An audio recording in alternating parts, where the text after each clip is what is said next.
It's like at a certain point, don't you kind of just give up? Don't you just give up like Hutch did? We need to make that a clip. I need to make that a soundboard. Just can someone make the soundboard clip? Mods, please make a soundboard clip of Hutch just giving up while trying to watch one of my videos. All right, everybody, welcome on in. We are live. It's 7 a.m. right on the dot. We are live on screen. Now that, ladies and gentlemen, that is high quality, high effort streaming from your friend Mike from PA. And I gotta tell you, chat, I'm not even feeling that good, but it doesn't matter because I have something that everyone else doesn't have: determination. And one of the things I love about being Scottish is that we are motivated by spite. If we feel like we've been wronged, we're like dwarves. We open up the grudge book and we scrawl in all the insults and all the slights, and we just stay mad. Oh, you're Scottish? Let's see a log toss then. I am not very good at the log toss, I'll be honest. To be honest. Mike, I know you become more and more of a boomer every day just because you, like my grandpa, begin to reference his ethnicity more and more as he got old. Well, because it's obviously true. And so I mean, like, come on. It's like saying Scottish people are drunkard, you know. The thing is, we have that kind of like kind but not nice. Kind but not nice. That's how we are, okay? I gotta clean off the cars after we got some snow last night. Oh, here we go. Cars now. This motherfucker has got multiple. He moves to China and now he's got 2 cars. This was a broke boy saddled by debt. He moves to China and now he's getting multiple cars. All right, chat. This is the idea I want to do.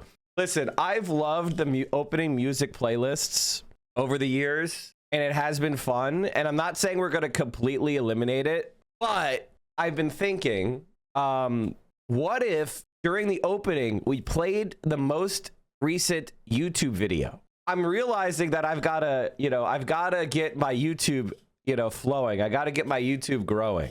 And, maybe we could set some like goals. Maybe we could set some view goals. We want to make sure that people are reminded. People are like, doesn't that take away views? That's possible. I got recommended one of your videos today. I clicked it and watched the whole thing. Did you click like? Did you comment? Make sure that you're in. And by the way, chat, if you could do me a favor, when you comment, instead of saying comment for the algorithm, which YouTube does not like that, type something about the video. Say something about the video, even if it's just, riffing off the title. Okay. Thank you. That's just a tip. That's just a pro tip. Yeah, you're popping more on YouTube. Yeah, I know. I'm trying. I really am. FYI, Hassan said that dual streaming mostly split his audience. Yeah, that's what I kind of figured would happen. See, like, do you notice how like Hassan had 20K on YouTube? That's exactly what I predicted would happen on the day that he streamed when he was banned. The fact that he was banned and he was doing something about he was at the protest, it was like a super high view day. So, but now that we're back to like a more normal, streams. Also, and I don't say this to disagree with Hassan or anything, but just to point out, chatters are parasocial.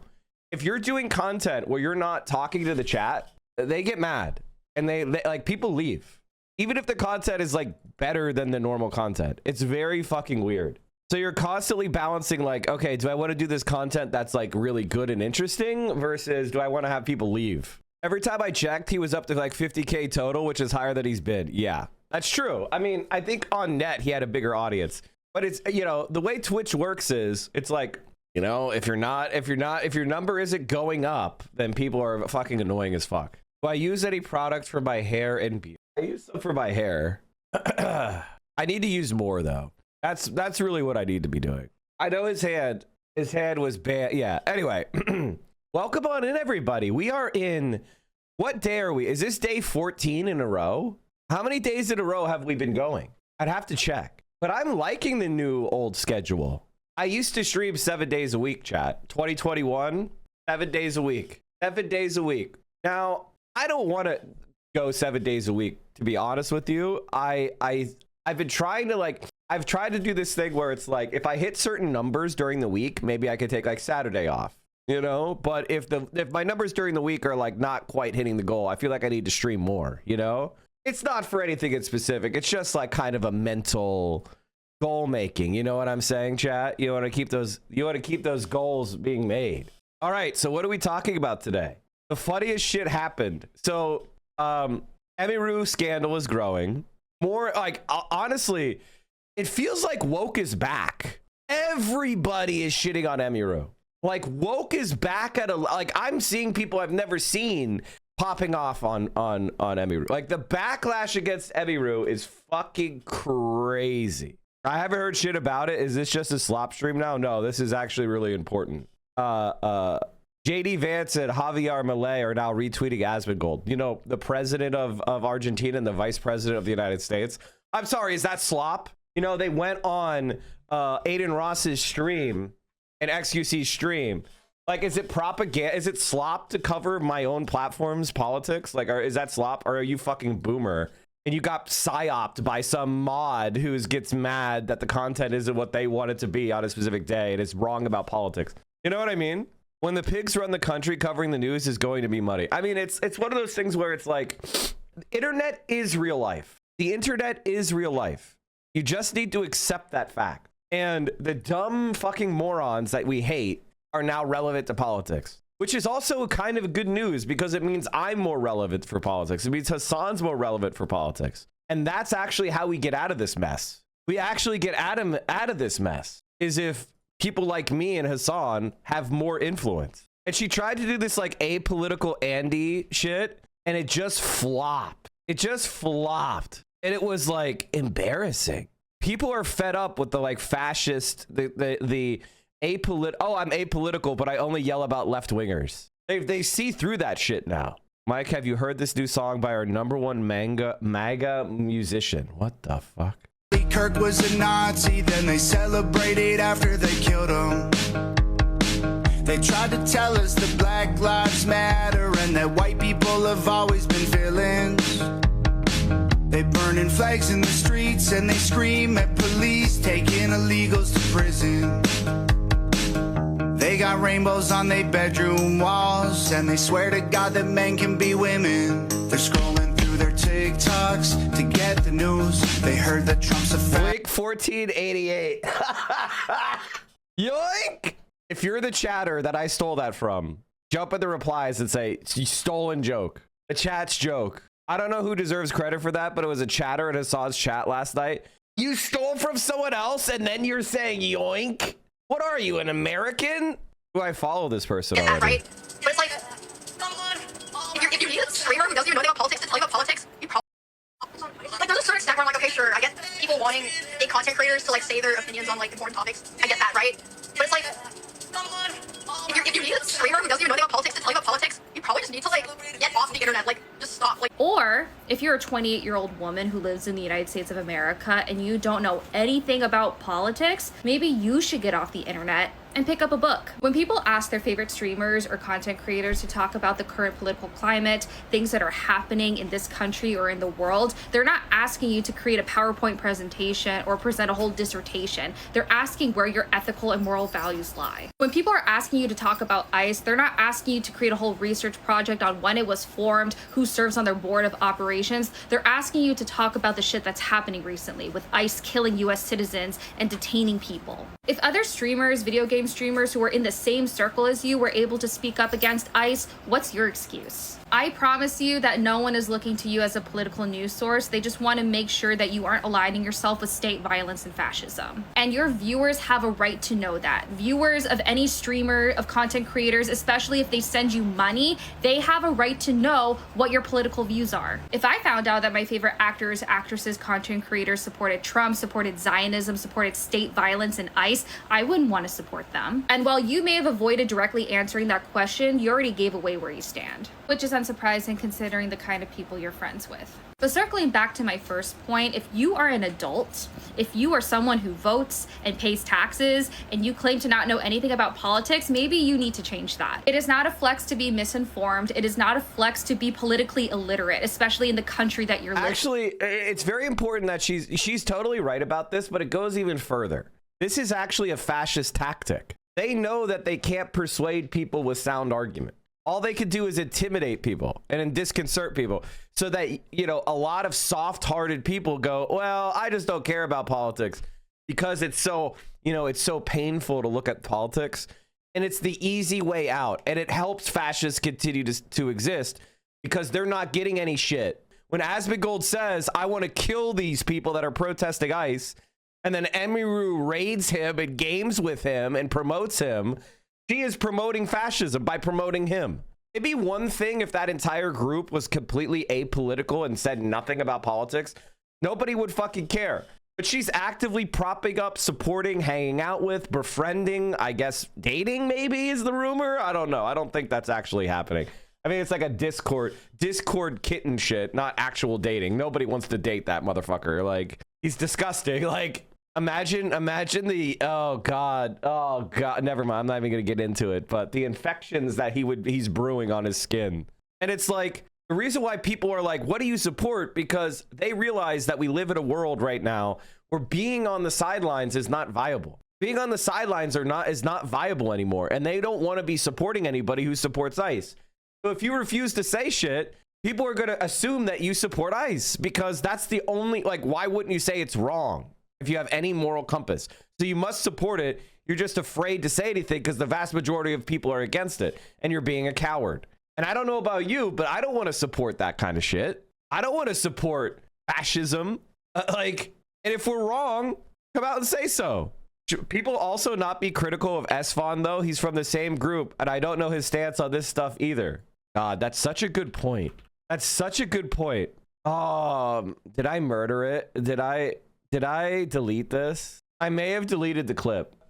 Basically, I had a clip where I said Esfand is right wing, like years and years and years and years and years and years ago. I have been the Esfand is a closeted chud for 5 fucking years. So you're only preaching to the choir here.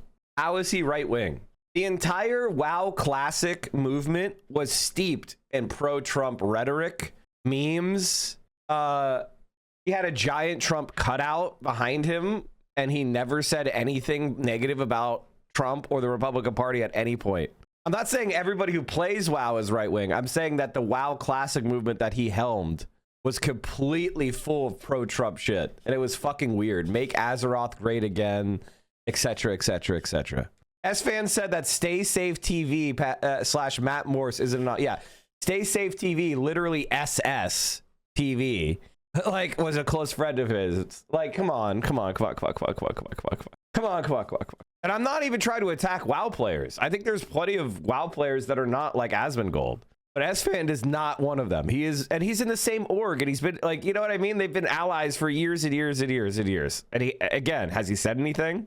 Nick hasn't said anything either. Yeah, that's pretty bad, huh? I knew S-Fan was right wing when he said Colin Kaepernick wasn't good enough as a QB. That's why he didn't get a new contract. Oh yeah.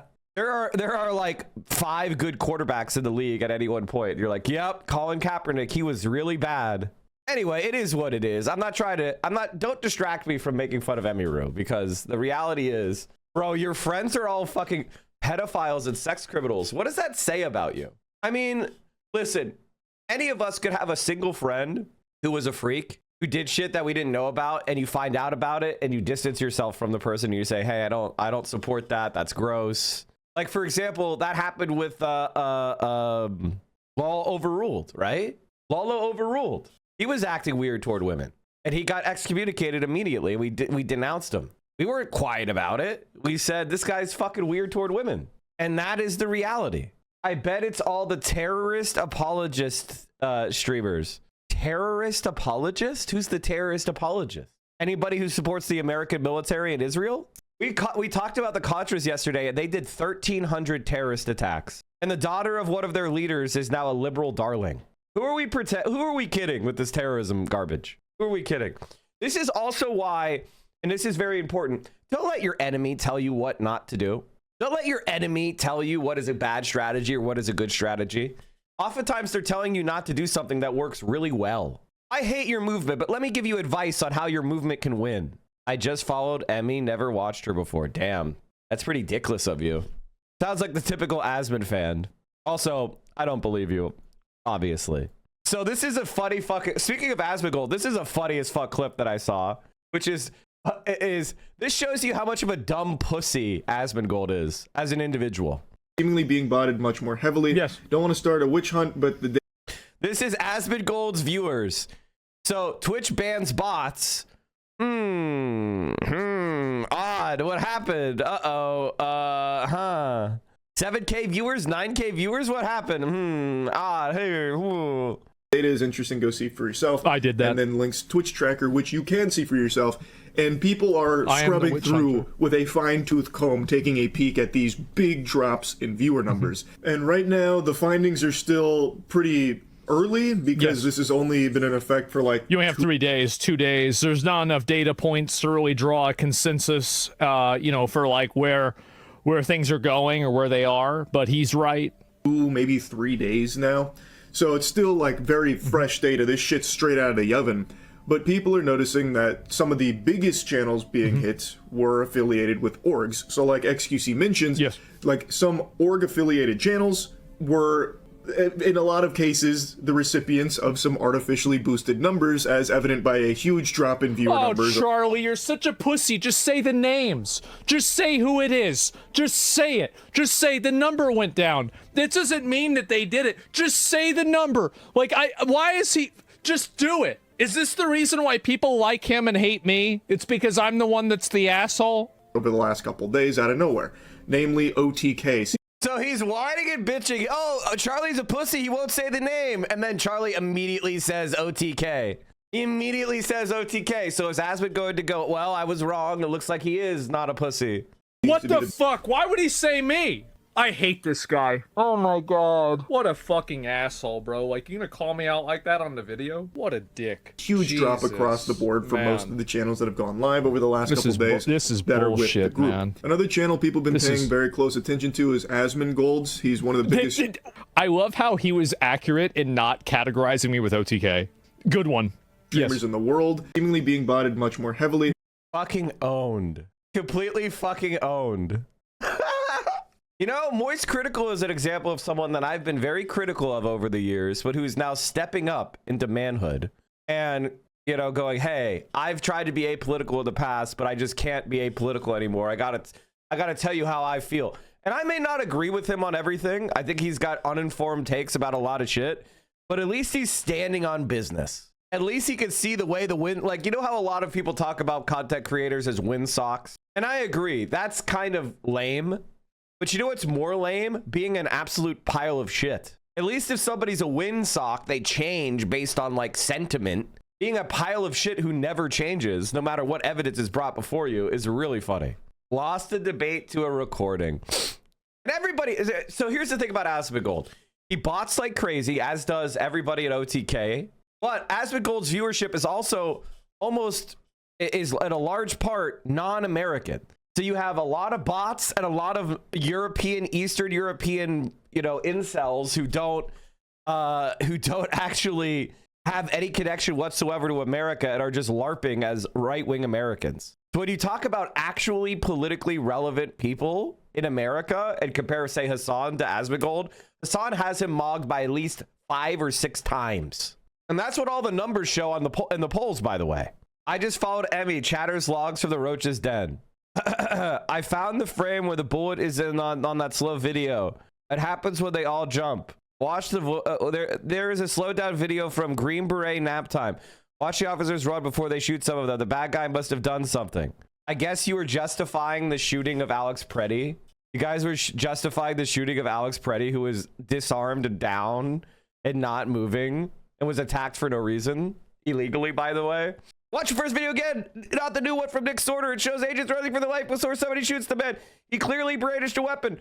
One of the things I learned in law school chat is whenever somebody says clearly, either they immediately drop irrefutable proof, or that is the weakest part of their argument and they're trying to gloss over it by saying clearly. And 9 times out of 10, when they say clearly, it's because they have no evidence for their position, but they need you to believe it in order for it to work. And that was such a moment, you know, that was such a moment of like my bullshit detector being upgraded. Whenever somebody's like, clearly, obviously, it follows. They're trying to skip over some massive logical gap. He's probably erasing his hard drives and burning them. Lakari pedophile. Oh man, guys, we've got a fair-minded centrist who just decided to support Emiru. Hogs are mad at the Olympic team. Oh, are all the incredibly sexy, talented people don't like Trump? Do all the highly athletic, talented, educated, skilled Olympians not like Trump's dysgenic, fucking degenerate, violent losers? Is that right? Wow, I can't believe it. It brings up mixed emotions to represent the U.S. right now, I think.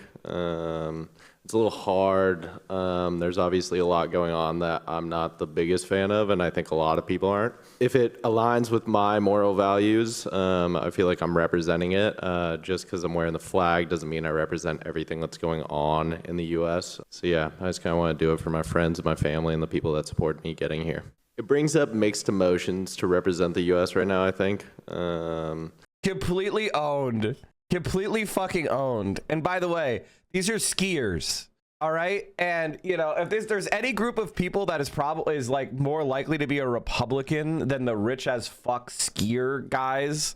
But even them, they're like, oh, this is a bad look. Because guess what? Being a skier is also cosmopolitan because you fly around the world, you go around the world on different beautiful mountains. You actually expand your horizons. You know, whether you're skiing in the Rockies or the Alps or you go somewhere new and interesting, like it's cosmopolitan. You're not going to be a disgusting anti-immigrant fucking weirdo. This is kind of the energy that I have right now, chat. Asman was fighting back against the backlash yesterday. Oh, hell yeah. They almost banned gambling here? Yeah, it's drama. Yeah, it's big drama. When did people on the right get so soy? Yeah. You're smearing and defaming by calling someone a chud. It's not soy, it's basic human dignity. You shouldn't go and harass people for no reason. This, okay, chat, I want you to know something. They don't believe in it. You don't get it. You don't get to call for basic human dignity when you don't believe in it, Zach. And you're not going to get it from us. Like, you can't say, oh yeah, kill them, put them in concentration camps. Oh God, dignity, please, dignity. Nah. Dignity is for the people that fight for dignity. You don't get to run around. Like, that's the thing about right wingers. See, the problem that we have right now, and we're going to change your mind, is you thought woke one was us being mean because we would say, hey, can you not be an asshole and, you know, like judge someone based on their race? Can you not insult someone just because they're a woman? Like, you thought woke one was bad. We're not doing woke one. You need to study the Cultural Revolution of China. We're not going to. Woke one was our attempt to convince you to be a human being through sound argument and like empathy. We're not doing that anymore. You're done. Study the Cultural Revolution. We'll have you in the corner wearing a dunce cap. Okay? We're not going to be like, this is the least of your concerns. Oh, dignity, dignity. The guy who argues for might makes right is calling for basic human dignity. What, do you not feel strong anymore? Just because they won't take over your political beliefs. This is what people like Denims do. What they do, I don't want to, her face is too big on the screen. I don't want to see that. But anyway, yeah, it's just too much. If you go and do that and you're bullying somebody into having a political opinion or talking about something, then what are you really doing? We're not bullying you. We're separating ourselves from you. It's called the right freedom of assembly. I don't want to hang out with people who justify pedophiles. I don't want to hang out with somebody who supports fucking rape. I don't want to support someone who believes that human beings are not equal based on their race or their national origin or their immigrant status. I don't want to support that, and most normal people don't too. We assumed that you were normal, but you've come out and told us that you're not. Well, now we're taking out the trash, and you're in the bag, and you're like, but wait a minute. I was arguing that you should treat people poorly because they're weak. Why are you treating me poorly? Because you're weak. We're listening to you. Like, you're saying that you're not with, if you're not with us, you're against us? Like, you're just justifying attacking somebody. By the way, that comes from the right. That's something George W. Bush said before he bombed a bunch of innocent people, killed 5 million people in the Middle East. The genocide we did called the War on Terror. The fact that we're starving Cubans and we're saying if you trade, I want to trade with Cuba, but I can't. Because if I do, I'll go to prison. They'll take all my money out of my bank account and they'll put me in prison for 20 years. Meanwhile, what did Cuba do? They invented a vaccine that cures lung cancer. A tiny island invented a vaccine that cures lung cancer, and you can't get it in America. Cuba has had a lung cancer vaccine for years, and now it's coming to the U.S. Well, this was under Obama, but it got banned again. That's from 2016. Because Obama was doing normalization of relations with Cuba, and then Biden didn't do that. And that's the reality. The other thing is, like, and I want you to understand this, we're not going to be gentle this time. Like, I'm going to be completely honest with you, chat. The more power I get, the harsher I'm going to say you should be toward the right. That's just, I'm not gonna like let up. The more power, the more harsh. The more power, the more harsh. That's just the way it's gonna be. I don't want to see Nick Fuentes on my screen anymore. I want every single ICE agent who ever in prison. I want everybody who supported them in a fucking facility where we talk through their emotions and they get some help. No, it tells me everything I need to know about the character of someone who talks about things this way. Fuck you, capitalist. Your capitalist dogs want to sell you chemo instead. I don't know why this. I mean, it's intentional ignorance. What? But that's okay. It tells me everything I need to know about this person. If you are fine with commenting on things you don't know about when it benefits you, when you know your audience will like you talking about it. When does she do that?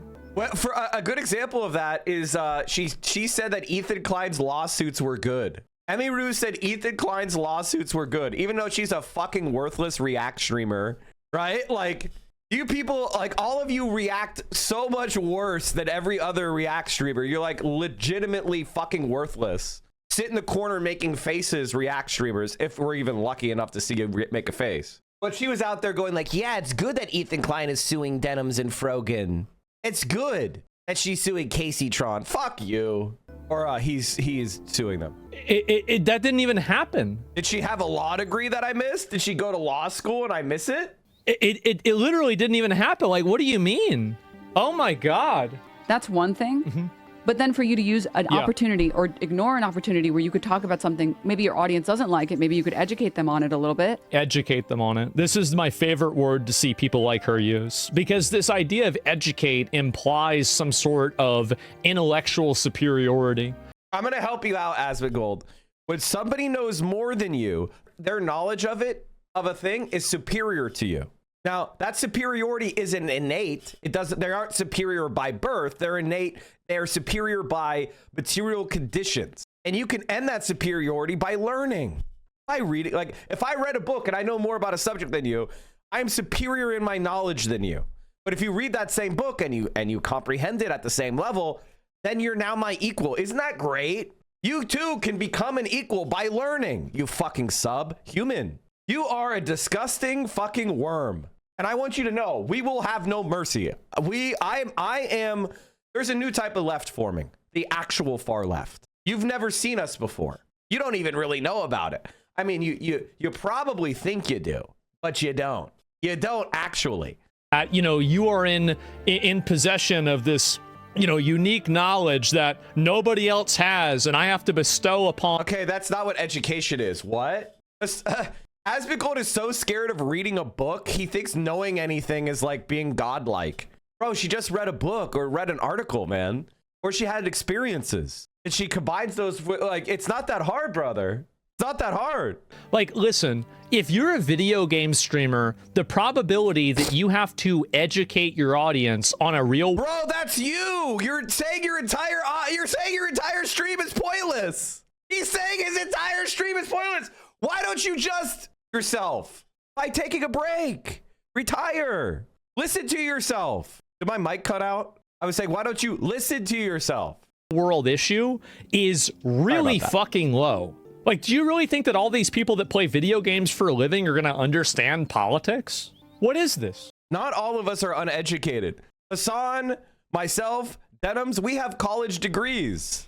I ran for office. I worked in the Committee of Urban Affairs. I studied policy for a long time. I was an advocate and I've been an activist for now, 13 fucking years. I know a lot more than you. I went to law school. Like, what do you want me to say? Like, I'm as dumb as you? What have you done in your life? What do you know? You know nothing. In fact, you say learning is, you could just intuit shit. You need to be shut up. Like, yes, you should be silenced. Obviously, you should be silenced. And you say it yourself, you're a disgusting nihilist and you're evil. You say that yourself. And I believe you. I believe you. I agree with you, honestly. I think you and I both know that I'm the good guy and you're the evil piece of shit that needs to be stopped. Like you acknowledge that. You're not even quiet about it. You just get pleasure from being a sadist. But it's, you know, it's virtual sadism, Chad. It's from, you know, him and Lakari hanging out, you know, watching some stuff together. He doesn't even have he doesn't have the wherewithal to even really be out in the world. But you choose not to. You're just siding with whatever your chud or chudette audience wants to hear. Who's even to say this? See, isn't it crazy? And the thing that I really hate about this is the fact that it's so many just absolute lies. I mean, I have almost as many subs as Emiru. Like, think about that. Think about that. How unemployed is her audience? How unemployed is her audience? I mean, maybe she'll get a bunch of gifts and I'll really rue the day. But that's crazy, dude. That's crazy. Even the Sims aren't shelling out. I mean, I have more tier 3s than anyone. I don't know anyone who has more tier 3s than me. Does anyone have more tier 3s than me? I think I have the most. I'm currently 75th most subscribed channel in the world on Twitch. 75th. In November, I had 100 tier 3s. My all-time high is 121. I know for a fact I've got more than Asman. Or what is it? Zachrar. God, what a... I miss 2002.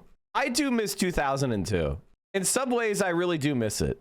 We used to be able to speak freely. 8 tier 3s. Guys, he does not bot. He doesn't bot, guys. There's no botting going on. Only 13 people of the tens of thousands who supposedly watch him decided to give him money. Crazy. Smears, misrepresentations, assumptions, and just total fucking bad faith arguments. She never talks about politics at all, period. I have more tier 3s than Moon. Really? Like, it's insane. How can you hear what's not said? Yeah, it's insane what these people do. And somebody said about the lawsuit, this is the real reason why Denims is mad. The real reason why she's mad is because somebody asked, oh, what do you think about Ethan's lawsuit? And she went and said, yeah, that seems pretty bad to react to a video and say not to watch the original video. What? Why? What the fuck are you talking about? Who gives a shit? What? That's called critique and criticism. Who gives a shit? I can't believe you reviewed a movie or video game and then said, don't play the video game or don't. That's all you do, you dumb fuck. What? If corporations should be able to sue you for stealing their content because you gave a bad review, you dumb fuck? That's half of what you do, you dumb fuck. God, he's dumber than dirt. And the reason why they obviously they don't have it, they're not consistent and they don't believe in anything. They just think it's not going to happen to them. They just think, oh, the unfair, arbitrary behavior isn't going to happen to me. So I support it happening to other people. This is the low IQ brain worm of every right winger. I support evil shit happening to other people because it won't happen to me because I'm on the good team. So nothing bad will ever happen to me. And then you know what happens, chat? Then the Soviet Union rolls the tanks across Germany and all of these motherfuckers start having their worldviews shattered about how they're not the superior race and communism isn't weak.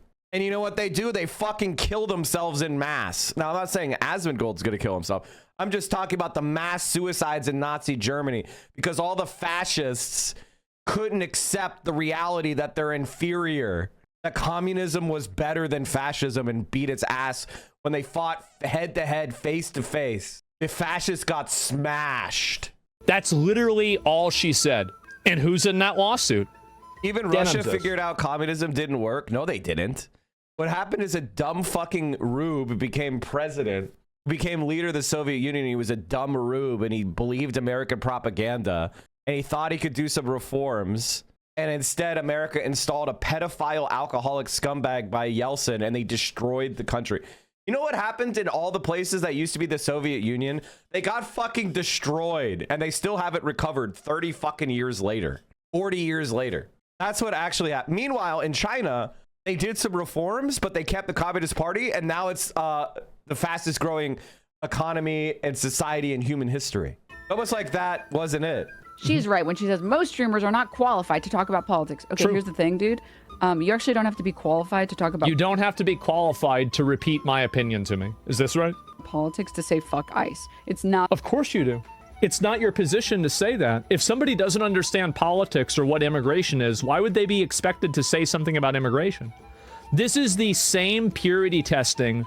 This is the exact same purity test, collective bullying. This is what these people do. Because they were unable to achieve a consensus at the ballot box, they have to attack, intimidate, defame, and lie. Okay, first of all, the Democratic Party under Kamala Harris is the only person on the planet that could have lost to Donald Trump. And we're going to teach you guys. And we're going to have a beautiful young Latina woman who's going to come and she's going to stomp all over you. And you're probably into that because at the end of the day, you're a submissive little worm who needs a mommy figure. About everybody on the internet so they can, by proxy, create a consensus, a false consensus on the internet that everybody dislikes ICE. And they go and attack anybody who doesn't repeat the exact same thing back to them. It's not even enough for someone to be neutral or to not have an opinion. That's not even enough. You have to agree with them or they attack you. Not that hard of a concept. Isn't that crazy? You know who doesn't do political content? Who? Cutie Cinderella. Cutie Cinderella literally never does political content. She talks about politics all the time. What do you mean? She talks about politics constantly. She did a fundraiser for stickers that say fuck ICE. What are you talking about? See, this is what these people do. Is that... So now we're equating supporting someone making a fuck ICE video or supporting a fundraiser for people affected by ICE to be the same thing as making political content? Is that what we're trying to do? They pretend that their values aren't politics, so they can rationalize forcing everybody to repeat the party line to them. They say, well, this isn't about... It's not force. I mean, I advocate for force. None of these other people are. I am. I think we should force Asmongold and his supporters. They need help. First of all, he needs to go and he needs to be 5150. The guy's obviously mentally ill. He lives in squalor. He's a hoarder. He doesn't shower. He's covered in fucking pests. He's a nuisance to his community. He should be in a fucking... He talks about homeless people, needing to be put in mental institutions. He objectively is no different than them. The only difference between Asmongold and a homeless man is Asmongold hit the lottery ticket that he was streaming WoW at the exact right time in history, and he hit the lotto on it. And he became the lolcow, a spectacle for a bunch of incels. He's no different than any mentally ill person on the street. That's just objective reality. Let's be honest. Politics. This is about human decency. What's the It's about life and death. 5150 is an involuntary commitment to a mental institution. It's about doing the right thing. But at the end of the day, what they really want to do is they want to get together and collectively bully a person into obeying them, listening to them, and allowing their platform to be co-opted so they can use that person's platform to push their message. And the reason why they're doing all of this is because they lost the election. You couldn't win by an actual consensus. You lost the popular vote, you lost the election, and you lost the will of the people. Most people support mass deportations. So you have to attack, intimidate, and lie about people on the internet so you can scare everybody else into obeying your sycophantic, psychotic group of freaks. It's pathetic. Absolutely. By the way, it's so funny that Asmongold calls anyone else a group of freaks. Come on, bro. Come on, bro. I think he means sycophantic.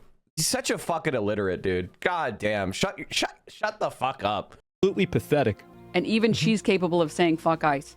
Why? What about Cinna? These are you don't have to be a political creator to recognize that it's not hard to say fuck ICE. And I don't know if you know this. If you're an adult in this country... Why? If you're an adult in this country, most of them voted for ICE. Immigration was one of the main things that Trump ran on, and he won the popular vote on saying that I'm going to send in ICE and do mass deportations.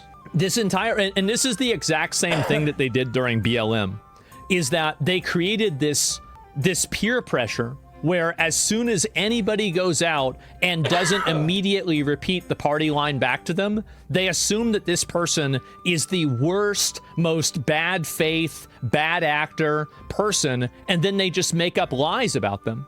They just lie about these people, and then they repeat the... We don't have to lie about you guys. Lakari caught with child porn. Tectone is a rapist and a stalker. You put a fucking halo over the head of Tectone's dad when he was a multiple sex offender who got cashiered out of the fucking military for assaulting women and had to have a special law made so that more more predators like him didn't get away with it in the military. Rich Campbell is your buddy, and you don't brush your teeth or take showers, and you're covered in filth. What do you mean? What do you mean, freaks? That's you guys. To each other, they engage in total reputation destruction, and they do everything that It's so funny because that's all they do. They lie about me and they lie about Hassan. We tell the truth about you. We tell the truth about you. You lie, and you still lose. Even with the +5 by lying on the roll, you still fucking lose. they can to damage and hurt this person for not obeying and then repeating their political slogans back to them. This is crazy. Endless purity tests. That's right. Total purity test. Purity test, and it's saying don't advocate for the mass murder, don't advocate for concentration camps, don't advocate for racism, don't advocate for people being oppressed and their constitutional rights violated. That's guys, that's us oppressing you. Now, you arresting someone because they wrote in their college newspaper that we shouldn't give money to Israel, that's not oppressive. That's not a purity test. Me saying, hey, don't watch this streamer on twitch.tv because they support fucking the mass kidnapping of innocent people and the violation of our constitutional rights and the murder of American citizens on the street, that's a purity test. Shut up. Now she's dragging Senna into this. Senna doesn't have anything to do with this. Who cares what Senna does? And and also keep in mind, that's the way that they do it, is they pressure some people to do it. And then once some people fold, then they use the fact that those other people folded for them to go and attack somebody else and say, well, these people folded, why aren't you folding? Everything he says is a fucking buzzword, and then he reads his chat.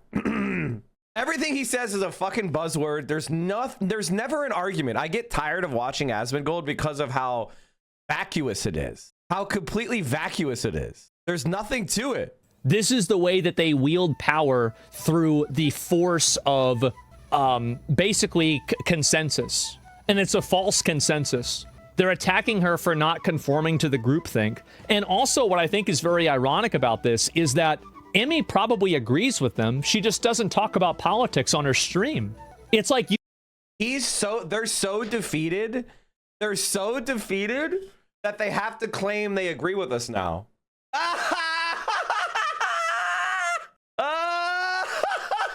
They're so fucking defeated. Oh, fuck. Oh, Asmon, go on your stream and say that I probably agree with them. Nah. Emmy, just go on your stream and say fuck ICE, and you're never going to talk to Asmon again because he's such a Nazi. You can't even have a neutral opinion or not want to talk. You know they're kidnapping Asian people too, right? Like, they're not just kidnapping brown people. They're not just kidnapping black people. They're kidnapping Asians off the street too. What, you don't think they'll do it to you? They're sexually assaulting detainees in these facilities where they have no due process. Americans are getting transported all over the fucking country.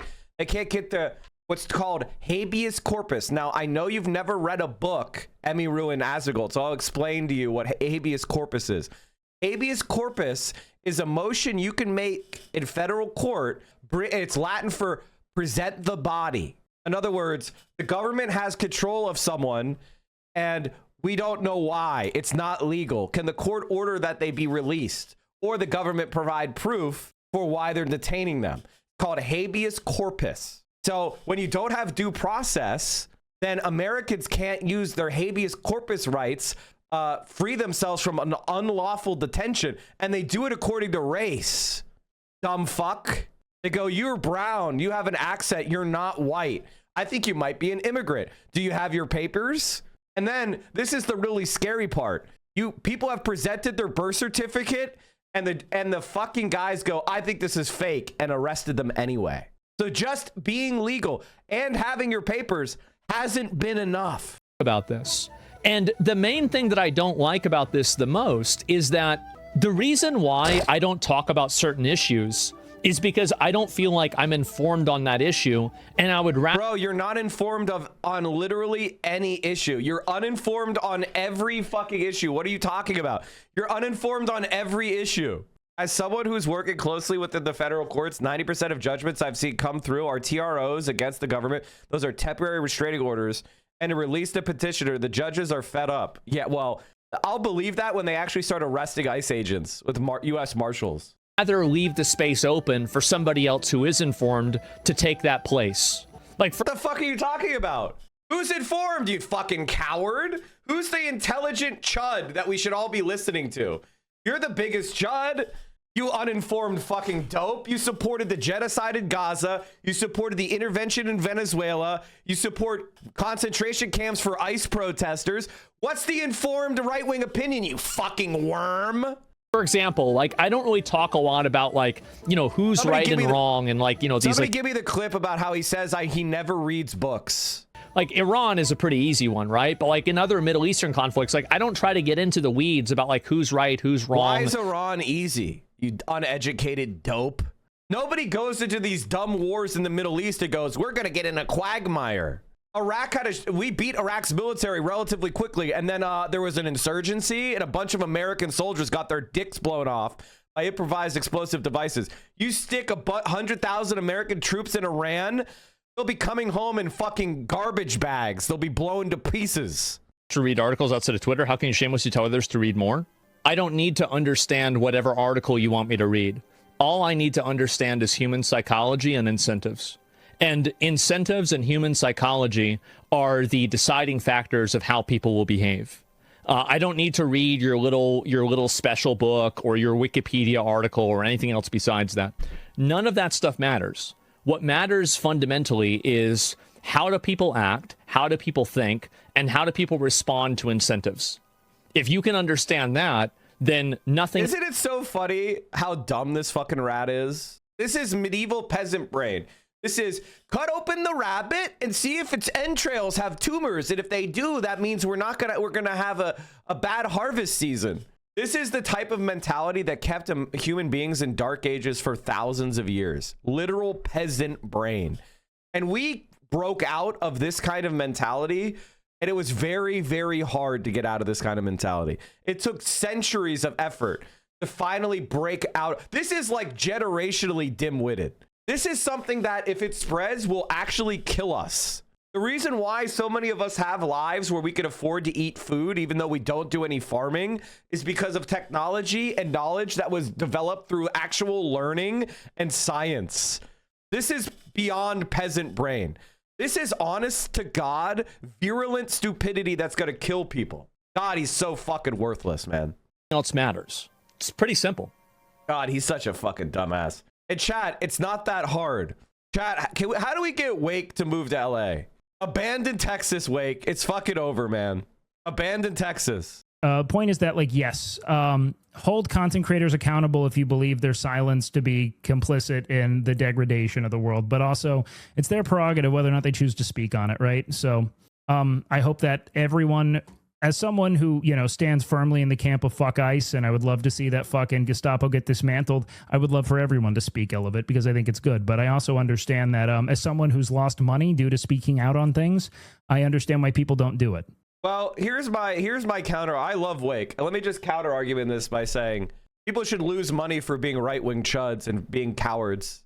I think disgusting centrist corporate scum should not be rewarded. I want to live in a world where virtuous people are rewarded for speaking out, not punished. And it disgusts me that Wake was punished for saying the right thing.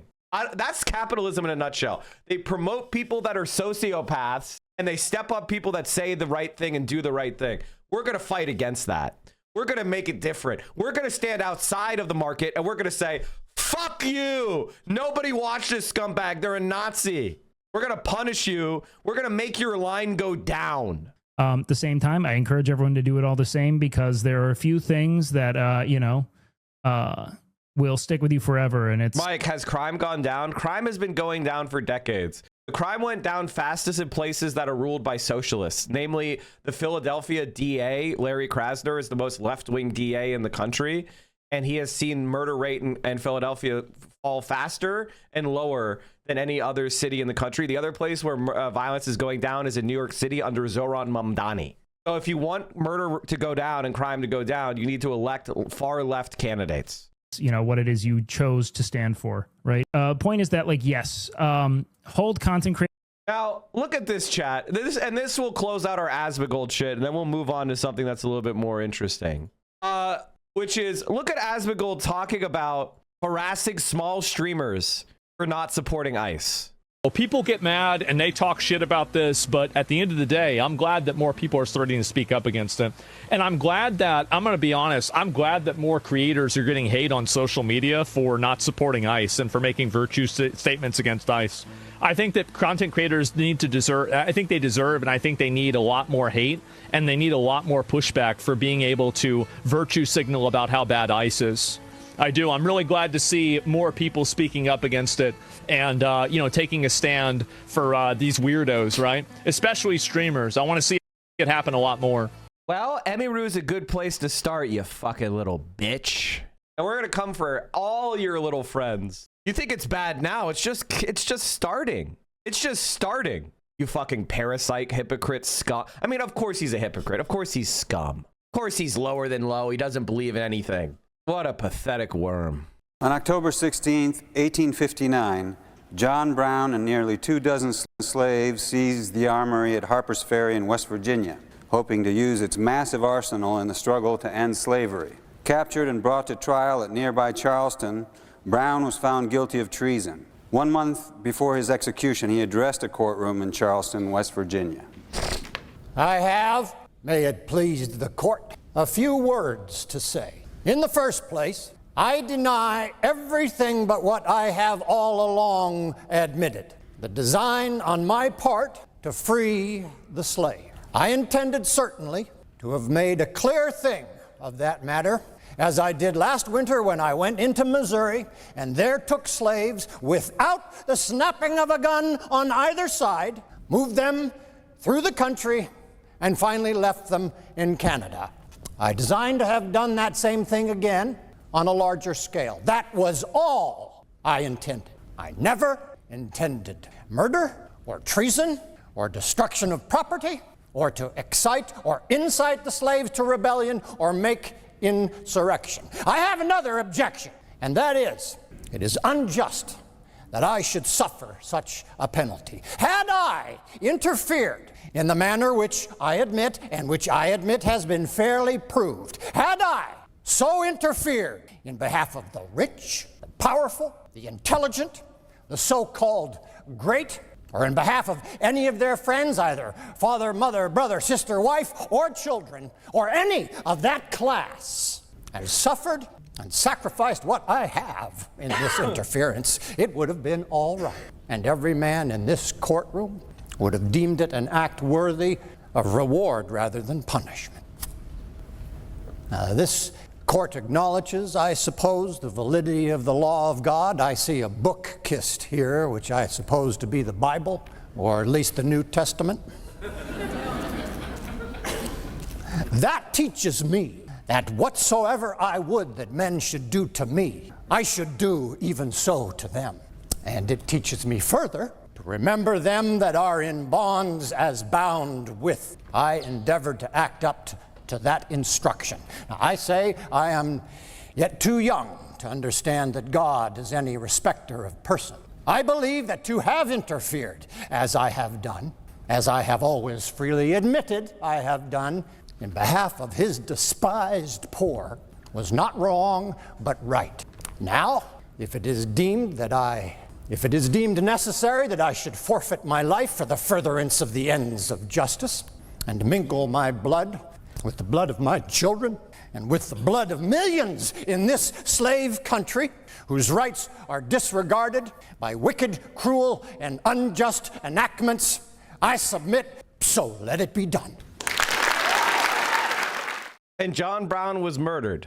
John Brown was executed by the slaver. He was hung by the neck until dead under Virginia Colonel Robert E. Lee, who in a few short years would become the lead secessionist traitorous general. Killed a man for treason, killed the only loyal American by a future traitor. That is America in a nutshell. That is the America that we live in, where the just are treated unjustly. And that, ladies and gentlemen, is exactly the problem that we face. What the Epstein files say about Bernie Sanders, part 2. There's a link to a Washington Post article that says Bernie Sanders says we're destroying the fabric of America, and it's by a CEO. So the guys in the Epstein files were upset that Bernie Sanders said greedy rich dudes are destroying the moral fabric of America. I think my problem with this is when Bernie said this, he didn't know how right he was. This one is fascinating and perplexing. It's an exchange between Jeffrey Epstein and Paul Krasner, who's a satirist and the founder of the magazine The Realist. They're discussing the movement post-Trump's inauguration, almost describing what resistance to Trump looked like at the time. This is February 2017. They talked about how the people protesting the day after the inauguration were mostly women and children. It was organized, loving resistance. He talked about music like Beyonce, Gaga, and Springsteen. Icons like the Republicans with conscience, which is hilarious to call out this group as if it's something unique and new. People who stand with Trump victims, and personalities like Elizabeth Warren, John Lewis, and our boy Bernie Sanders. A lot of the emails that Jeffrey Epstein was getting were like news roundups, and so it's fascinating to me what news they were paying attention to. This one said Bernie Sanders was basically blacked out in the media during the election. In the same email where they were discussing a black singer evoking imagery of the Black Panthers. It seems like any sort of social movement, counterculture makes these guys nervous. They're paying very close attention to them. Epstein shared this piece about populist movements and how they can grow. You could begin to see the elements of Bernie Sanders coupled with the Trump movement that really becomes a dominant force in American politics. And they're talking about how Steve Bannon intentionally went to go study movements that merged nationalism and populism. And Bannon also mainstreamed a lot of QAnon ideas, the idea that there's a secret group of pedophile elites, the deep state controlling the government, when all along he was boys with Jeffrey Epstein. They tried to conjure up a populist movement in America while being a group of elites trying to pull the puppet strings of our politics, like the opposite of populism. And of course, here's a favorite from Larry. That's what we have. We have elitism. We have a society that is focused on disrupting and controlling the working class. Summers. He's doing well, except for the fact that his kids love Bernie Sanders. It's really giving, you might not like this one, but your kids are gonna love it. It actually feels good that these guys were trying to create a populist movement that they could steer and control to their own personal benefit. And now the populists in America are united in their hatred of Epstein and his closest friends. And so as much as they want to try to destroy the moral fabric of America, I think it's beautiful that collectively we're not letting this go, and we're not letting them. What the Epstein files say about Bernie Sanders, part 2. There's a link to a Washington Post article that says Bernie Sanders says we're destroying the fabric of America, and it's by... I mean, like, that's, and they literally are. That's the thing that's crazy. All right, chat, I want to talk about, oh my fucking God, this is like, I saw this and I wrote a draft tweet after I saw this video, and I was like, Noah Smith, Van Jones, Matty Iglesias, there, you know, and there's a few dozen others that just need to be silenced because they have never once said anything of value. And if they stop talking and stop programming boomer brains to have the dumbest fucking takes on the planet, the human race might actually survive. I think Van Jones may actually be the biggest sellout in all of America. If progressives have a politics that says all white people are racist, all men are... Does anyone believe that this is the politics that people are talking about? When's the last time AOC was like, all whites are racist and all men are sexist? This is how they have to straw man the argument. They have to, and by the way, this is supposed to be a Democrat. This is supposed to be a Democrat. He's spreading the propaganda of the right. And all billionaires are evil. It's kind of hard to keep them on your side. One of those things is not like the other, you dumb fuck piece of shit. Shut the fuck up. So we might want to think about, if you're chasing people out of the party, you can't be mad when they leave. And maybe if we had a different politics, we actually said dignity for everybody, everybody's respected and we need you, more people might. if progressive. I want you to understand something right now. Your pathetic, mewing, crawling on your knees, kissing the feet of the right wing and the corporate centrists, honestly and truly, there's some people that need to be released. Like they hate themselves. They're just too cowardly to kill themselves. Is what it really is. It's like they have to inflict their like profound vacuousness and self-hatred on the rest of the world. And Van Jones knows what he's doing is hurting humanity, but he's too weak to actually just go out and hurt people directly. So he has to do this like poisonous, parasitic sabotage of the human race for his own little petty bank account. Like, what are we even doing this for? Have a politics, it says. God, what a fucking worm. What a complete fucking worm. This dude is part of the wealthy elite and pretends to speak for the everyman. I mean, it's just, what an embarrassment. All right, chat, there is another Graham Plattner. Sam Cedar, video. Emma Vigeland on the Majority Report. It is a pleasure to welcome back to the program Ken Klippenstein, independent journalist covering security and U.S. politics at Clip News on Substack. And Ken, I feel like we've talked to you multiple times over the course of the past just like month or two because you keep breaking these stories. First off, apparently the feds have figured out who is Commander Zero. Oh, wait, this is the wrong video. What is happening? That's the wrong video. That's the video I wanted. I was like, wait, what the fuck? Okay. All right, we're going to watch that. Graham Plattner here, interrupting your regularly scheduled programming of Donald Trump incited chaos, overthrowing governments, and ICE agents trampling on our Constitution. But they want us to watch all of this so we don't start asking questions. Why are groceries so expensive? Why are we still spending billions of taxpayer dollars to fund other countries' wars? Why are electricity bills going up? Why are billionaires and corporations running D.C.? I'm Graham Plattner, and I approve this message because we deserve a government that takes down the oligarchy, not democracy. Very simple, very easy. And the question we need to ask ourselves, I get distracted. Is the left having its own Tea Party? Is the left having its own Tea Party? Someone just reminded me, in Indiana, there are Democrats running for every state Senate seat for the first time since 1974. Wow. Yep. Wow. All right. So we will see. I mean, there's going to be, there's a lot of things happening on the electoral front. A couple of days ago, was it the beginning of the week when that special election in Texas happened? I think it was, yeah. Was it 6 months ago or was Monday? it like 4 days ago? Yeah, I think that was Monday. Monday? We got the news of that. Elections on Tuesdays. It's throwing us, it's too much. We're already thrown off. Like the NFL on Thursday? Yeah, what are you doing? So at the beginning of the week, there was a special election in Texas in a state Senate seat where the Democrat made up 31 to 34 points. Donald Trump had won that district by 17 points, and the Democrat ended up winning it by something like 14 points. So maybe it was 31. That's a 31-point swing. It was also a potential harbinger of what will happen in the midterms, because it suggested that the gains amongst Latinos that the Republicans had made had completely reversed themselves. And of course, those gains were in many instances in the redistricting in Texas, the basis of these new districts that it may have turned out to be a dummy mander. And now this in New Jersey, this is a Democratic primary. A Democrat is more than likely to win this district in the general election. District. This is my hometown district, so I'm quite proud of this result here. It's a heavy homeowner population, one of the wealthier districts in the country. Wait. This is Emma's home district? That explains so fucking much. That explains so much. It's a northern New Jersey suburb of New York City.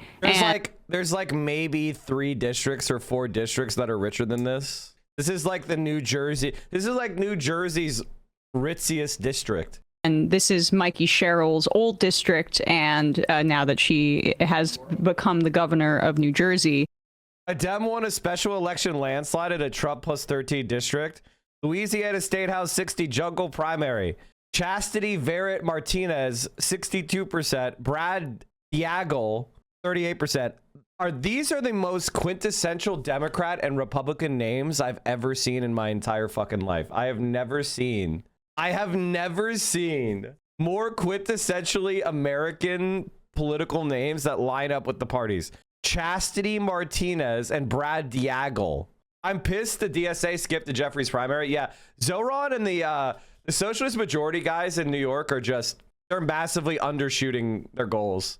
And it's kind of sucks. And I don't, and now it's like, now they're like endorsing regular Democrats. They're acting weak and it's really weird. And they're missing the moment.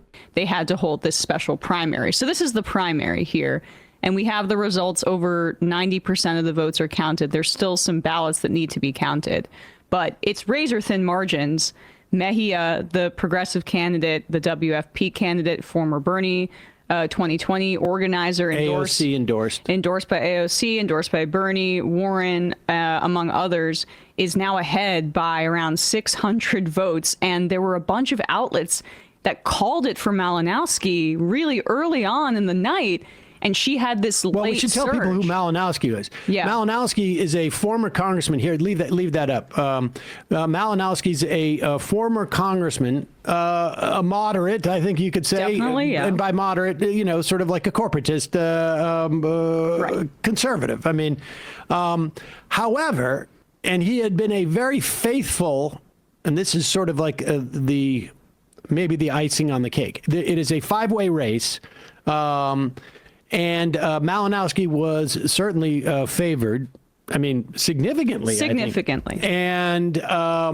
And Malinowski has been a faithful funder of Israel, although he did say he was open to the idea, just open to the idea of potentially conditioning aid to Israel based upon, how genocidal it becomes. And that pissed AIPAC off.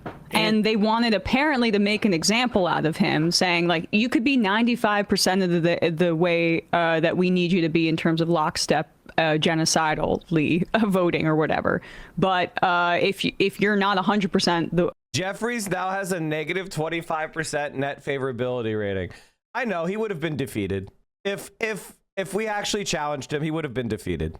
Like, that's just the reality. He would have been defeated. And not challenging him is probably a world historic mistake that we're going to regret for decades. But hey, open presence. I'll talk to her about it. I'll talk to her about it. I doubt. See, the thing is, content creators, it's a good idea to just do it. The thing about content creators is when you see me streaming up here, you think of me just hanging out, but actually mentally, this is very taxing. It's very taxing to stream for 6 hours and then stay on the computer to run like a Reddit or something. So like, if you're really a big supporter of ours and friend of ours, you can run it. Like I would encourage you to do that. Open presence. Thank you so much for the 100 though. You're the best. And the more people, the more hands at the till, like the more you put onto all of us to do, the more fragile the thing is. With me, us, I'm busy. we're going to spend a boatload of money on and help one of your opponents. That's Way there, who came in third. The DMFI, also the Democratic Zionist funding. Majority for Israel. Yeah, they also backed her. And they backed her by funding her campaign, but most importantly, funding a bunch of ads against Malinowski. Now, the interesting thing about the ads against Malinowski, reportedly, they sent mailers talking about Israel as the topic.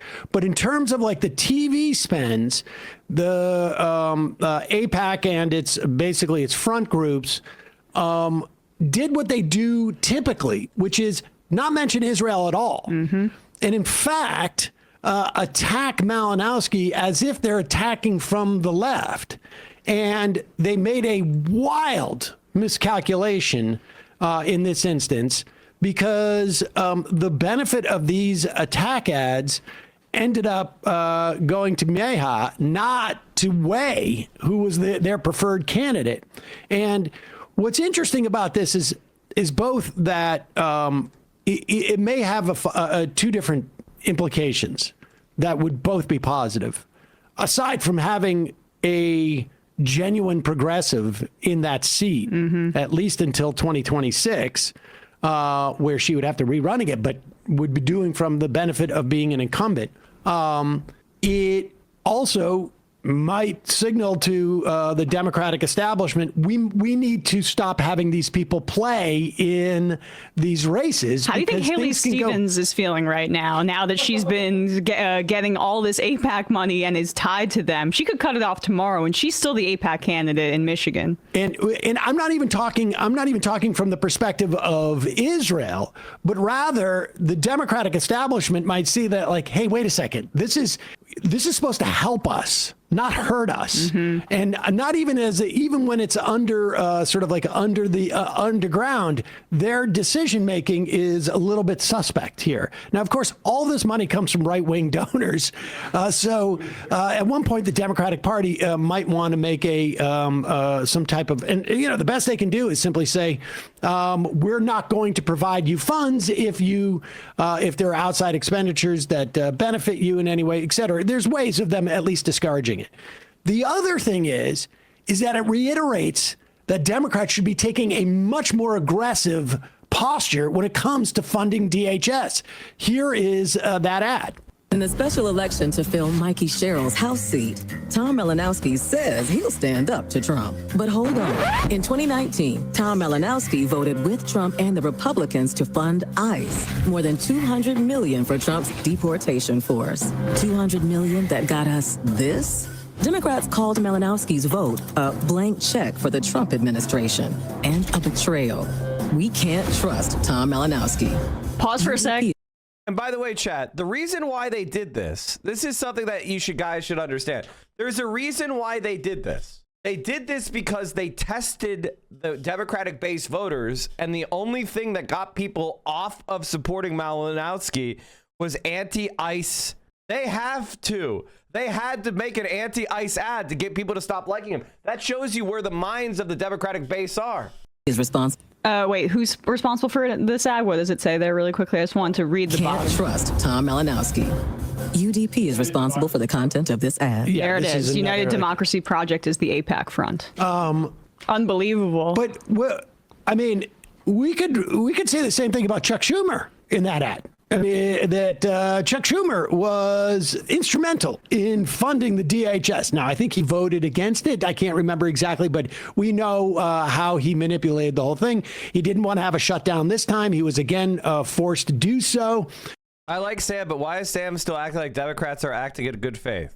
I don't think that he is. I think Sam Cedar has, as I said before, the Ralph Nader brainworm, which is no third party could exist. So therefore, assuming no third party could exist, you must make the Democratic Party as good as possible. And sometimes that means just supporting the Democratic Party. And the reality is that that's not correct. Because if the centrist Democrats are rewarded electorally by all of us becoming automaton vote blue no matter who voters, there's no incentive for them to try to lean left. Because defeat is actually good for the Democratic Party. It's good that these guys lose.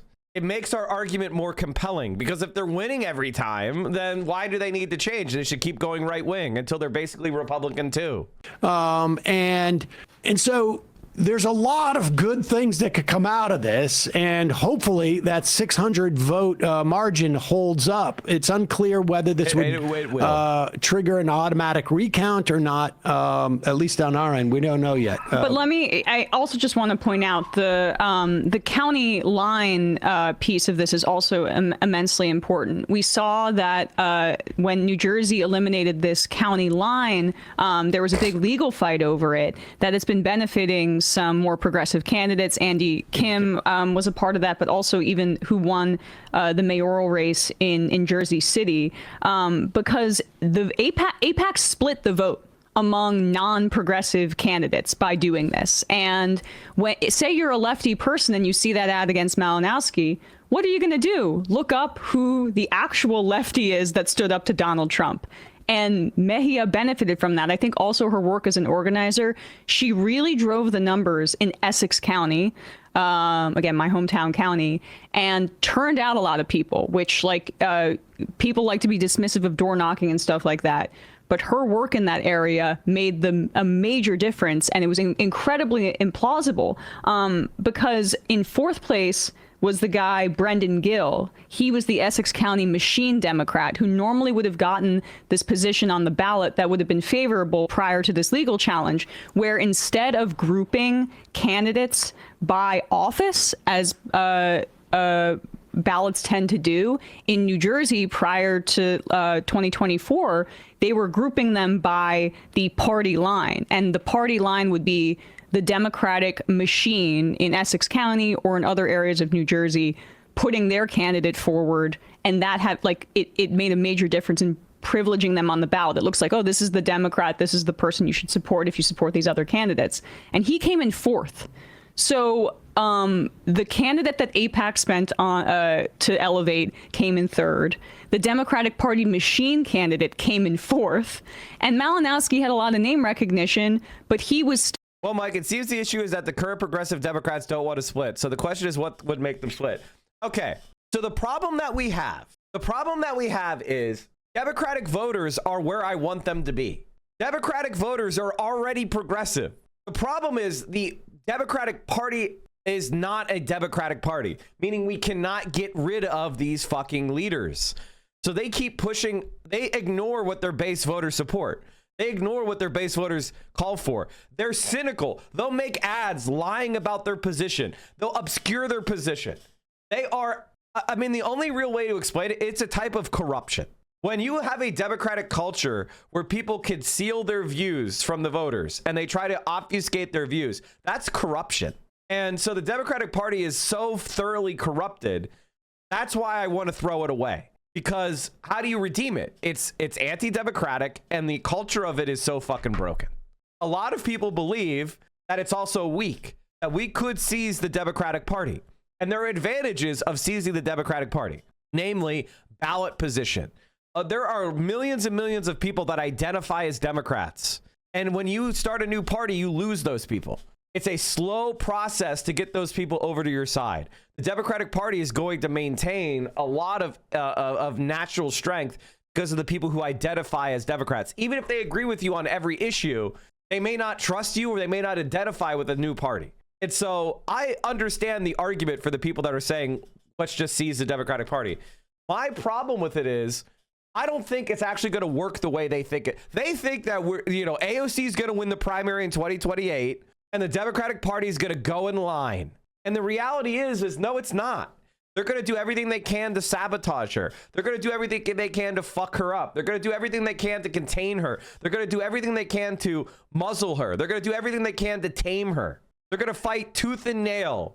And, I don't know that the American people have the patience for a 7-year slow burn change to the Democratic Party and dismantling of the establishment and removal of people. And I don't know that they have the patience for that. That's what worries me. Still kind of stuck in the middle, and Mejia looks like she could come in first here. So, I mean, it's really, really important. And this is not a commie corridor district by any means. I mean, there's a lot of homeowners. It's more affluent. But it means that perhaps this Democratic Tea Party is here. And if Mejia can win in that kind of district, lefties can win all across the country. Hey, folks, don't forget to hit the subscribe button and check out our daily show. We do it every day. All right, chat. I have incredible news. We have broken 100,000 DSA members achieved. I hit 100,000 followers at DSA. It's 100,000 members. Coincidence? I don't think so. It is not. It's actually completely expected. Mike from PA, followed by the main account. 100,000 Democratic Socialist members. I am so proud to be part of this organization. There's a lot of annoying people, including myself. There's a lot of people that I disagree with for various reasons. But the fact that DSA is growing and building all over this country is incredibly hopeful. And I believe we can make it to 1 million. I believe that we can make it to 1 million. And the larger and stronger this organization gets, the better we will perform. My city chapter is barely getting off the ground, but we had an anti-ICE protest yesterday and 20 people we didn't know showed up. That's how you do it. That's how you fucking do it. Just do shit and get people to sign up. That is the way. Just fucking do shit. And by the way, like, listen, Zoran is going to do shit I disagree with. I think that he's wrong about Hakeem Jeffries. I think he's wrong about Kathy Hochul. I understand his argument. I don't agree with it. But I'm also not going to have a fucking mental breakdown.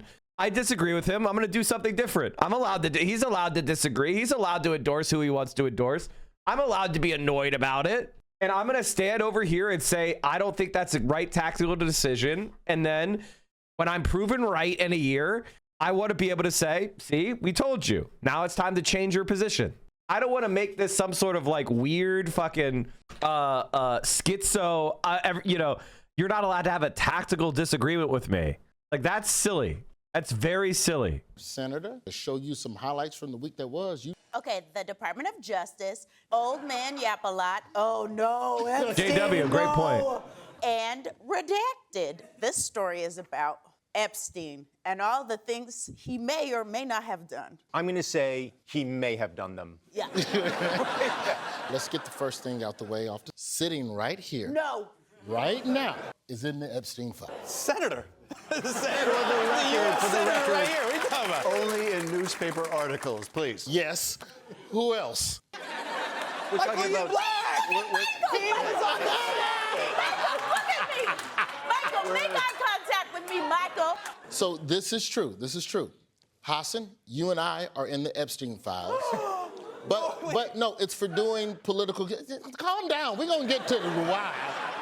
Don't ever get to why and let me just enjoy it. No, I have to get to why. You're all nasty. No, Hassan and I are in the files for doing political comedy shows. Senator Schiff is in there for a bunch of news headlines, and Michael Ian Black is in there for his show on something called. Okay. So, Amber, it looks like you are the odd one out when it comes to who's in the Epstein file. Now, we've had about a week to take in all of Wait a second. This is, bro, we're boys. And you text me, hey, come on the show. And you're going to ambush, you're going to ambush me in Act 1 with a comedian friend of mine, and who's in the Epstein files? I'm like, hey, how do you think I feel? Senator, you know what you signed up for. Me and him. It's not you, we in it. Fair. It's we. Right, we're in this together.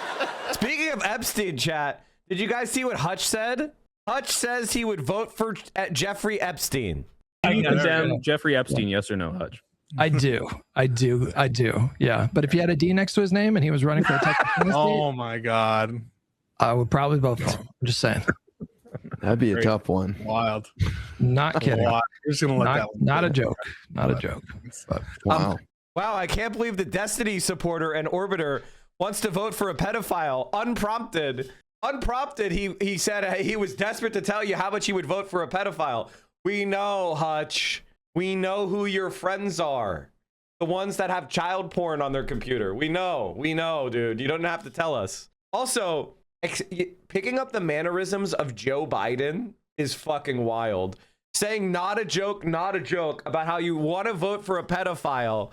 I mean, ladies and gentlemen, like, sometimes people ask me, Mike, how do you get started as a political commentator? You know, and my advice, I used to have a lot of complicated advice, but here's my newest advice. Go and see what Hutch is saying and just say the opposite, right? If you just say the opposite, you're going to be good. Over the last year, his average viewership is down 40%. His hours watched is down 26%. His followers gained are negative 2,907. His peak viewers are down 67%. But his hours streamed are up 20%, and his number of streams are up 23%. How the fuck is your viewership, your hours watched down a quarter, while your number of streams is up a quarter? That means you are fucking falling off, bro. Hutch was mentioned in the Epstein files. Oh, holy shit, dude. Him watching my video and then having a tangent where he stops listening and talks about how he doesn't floss his teeth and he doesn't wash his bald head, and people were like, ew, you probably have dandruff on your bald head because it's unmoisturized and dirty. And then he just gave up. It was like, I guess I just have to believe Mike. I'm not an expert. Bro, you know, this is like having Hutch as like your enemy is like being the Pittsburgh Steelers and having their rival be the Cleveland Browns. At a certain point, you're just like, it stops being fun. It stops being fun. You're just like, oh no, it's the Browns again. And then they like try so hard and they lose and you feel so bad. All right, let's make fun of Bill Maher. What kind of guys are you? Are you like, I know Brian, you're kind of a Lego guy. Chris, have you identified with any kind of guys? Well, I became a bowling guy. We did bowling guys and we covered it, and I remembered, hey, I kind of like bowling, so I got a ball and shoes, and I started going to this local bowling alley where nobody is taking it seriously. It's all like families and stuff, and I'm putting on my really shitty looking shoes and pulling up my custom ball, and then oftentimes bowling a much lower score than family who's just in there enjoying themselves. But I got decent. I got my whole goal before the end of 2025 was to bowl a 210 pin. Who the fuck is Hutch? He's someone that I like to make fun of. He's my lol cow. Which is not that easy to do. And I did. I cracked it. I got a 200 on like the 29th of January. So before we go on Bill Maher, I wanted to show you something, chat. Our country may be saved from Donald Trump doing a coup because an 82-year-old black woman is fed up with the centrist cucks in her own party. Senator Louise Lucas just tweeted out, I have the utmost respect for Senator Kaine and Senator Warner, but we do not need coaching on redistricting coming from a cuck chair in the corner. How about you all stay focused on the fascist in the White House and let us handle redistricting in Virginia and won. Now, because of pure fucking luck, an 82-year-old black woman is the senator pro tempore. Now, obviously, she's a talented politician and well functioned. You know, she managed the machine to become the leader of a legislative body is an incredibly impressive feat. I'm not taking anything away from her as a politician. I'm praising her, and I'm saying that it's pure fucking luck that we have somebody with her attitude in that position, because Virginia is now being gerrymandered how I would gerrymander it. Democrats are going to be in 10 Democratic leaning seats. Republicans are going to lose 4 members. And that's in a district, that would be in a normal year. In the year we're about to have, which is a blue wave landslide, they're locked the fuck up. And I got to tell you, California didn't gerrymander as hard as Virginia is gerrymandering. And this is what I've been saying for a long time. If you want gerrymandering to end, both parties need to maximize it. You have to gerrymander harder. You have to gerrymander more. 538 used to have a gerrymandering thing. Do they still have that? 538 gerrymandering project. They used to have this thing that you could do. I don't know if it still exists, where you could gerrymandering. You could practice gerrymandering. Is it gone now? God, that sucks so much. You could have fun with it. And if you gerrymander correctly, the Republican Party would not exist. It was New York Times. Oh, hell yeah. No. This is a video game. This is the game. No. I'm talking about the actual districts in America. This is a little game. I'm talking about actual, full redistricting of the country. We already played this on stream, and I was a champion at it. Not only did I gerrymander, I made them compact. Assad got 100% correct. No, he did not. You're misremembering. Okay, so this is boring, so we're not watching that. Senator Lucas used her influence in the Portsmouth via city council to get cheap land, which she sold to Rivers Casino, which someone serious would run against her. I mean, that sounds like a machine politician to me. What have you made of just generally the files and all the many people from across the political spectrum in there? It's kind of a reminder. The people who we called conspiracy theorists were kind of right about this elite all scratching each other's backs and protecting criminals. So when this happens, I go back to something that's not helpful for me to get angry about, but I do every single time. And it's this main sentence that Merrick Garland had these files for 4 years I've been saying that for last week. Do anything with it. Kills me. And then people will say, well, no, it's because of Ghislaine's trial. No, that was over. No, that was finished by 22. Does anybody have this full interview? I want to watch this full interview. It's good clickbait. Also, chat, did I not tell you Merrick Garland was a cuck? Did I not tell you that Merrick Garland was a cuck? You know what I mean? Like, it was very, very, very, very, for years and years and years when we first came in, I was like, now we're stuck with Merrick Garland in 2021. So I don't want you to, you know, it's easy to look back and go, wow, Merrick Garland was a cuck. But what was it? What were people saying when they were first proposing him? We had independence, and I'm like, this is why we lose. Yes. This is why we'll continue to lose. Music to my ears. That's what makes me angriest about it. I want this full interview. Someone give me this full interview. I want to debate people. Come on, let me debate people. Let me debate people. They haven't posted it. Oh fuck. No, this is a Teo clip, so it's from his site. That the Democrats have this shit. And not only is it the right thing to do to expose all of these rich pedophiles and pedophile protectors and pedophile enablers, but also we had democracy on the line. And that they didn't They could have, imagine Elon Musk and Donald Trump were there for the taking. Can you imagine if Donald Trump had a bunch of files in which a confidential informant under oath at the penalty of perjury says she saw Joe Biden committing sex crimes or threatening people with death? Now, those are the allegations against Trump in the Epstein files. He denies them. They're not proven in court, but that's in the files. Can you imagine? Do you think Trump would have sat on that if he had that on Biden or George Soros, who is the kind of liberal equivalent of Musk in terms of donations? Of course not. No, they would release it. And then the Democrats charge Hunter Biden with lying on a gun application. Yes. No, but they showed how independent they were. And right. And so this is where I'm like, this is why people don't like Democrats. The Democrats are constantly going, how can we talk to Republicans? And it's like, change your attitude. Your attitude needs to be, how can we beat Republicans?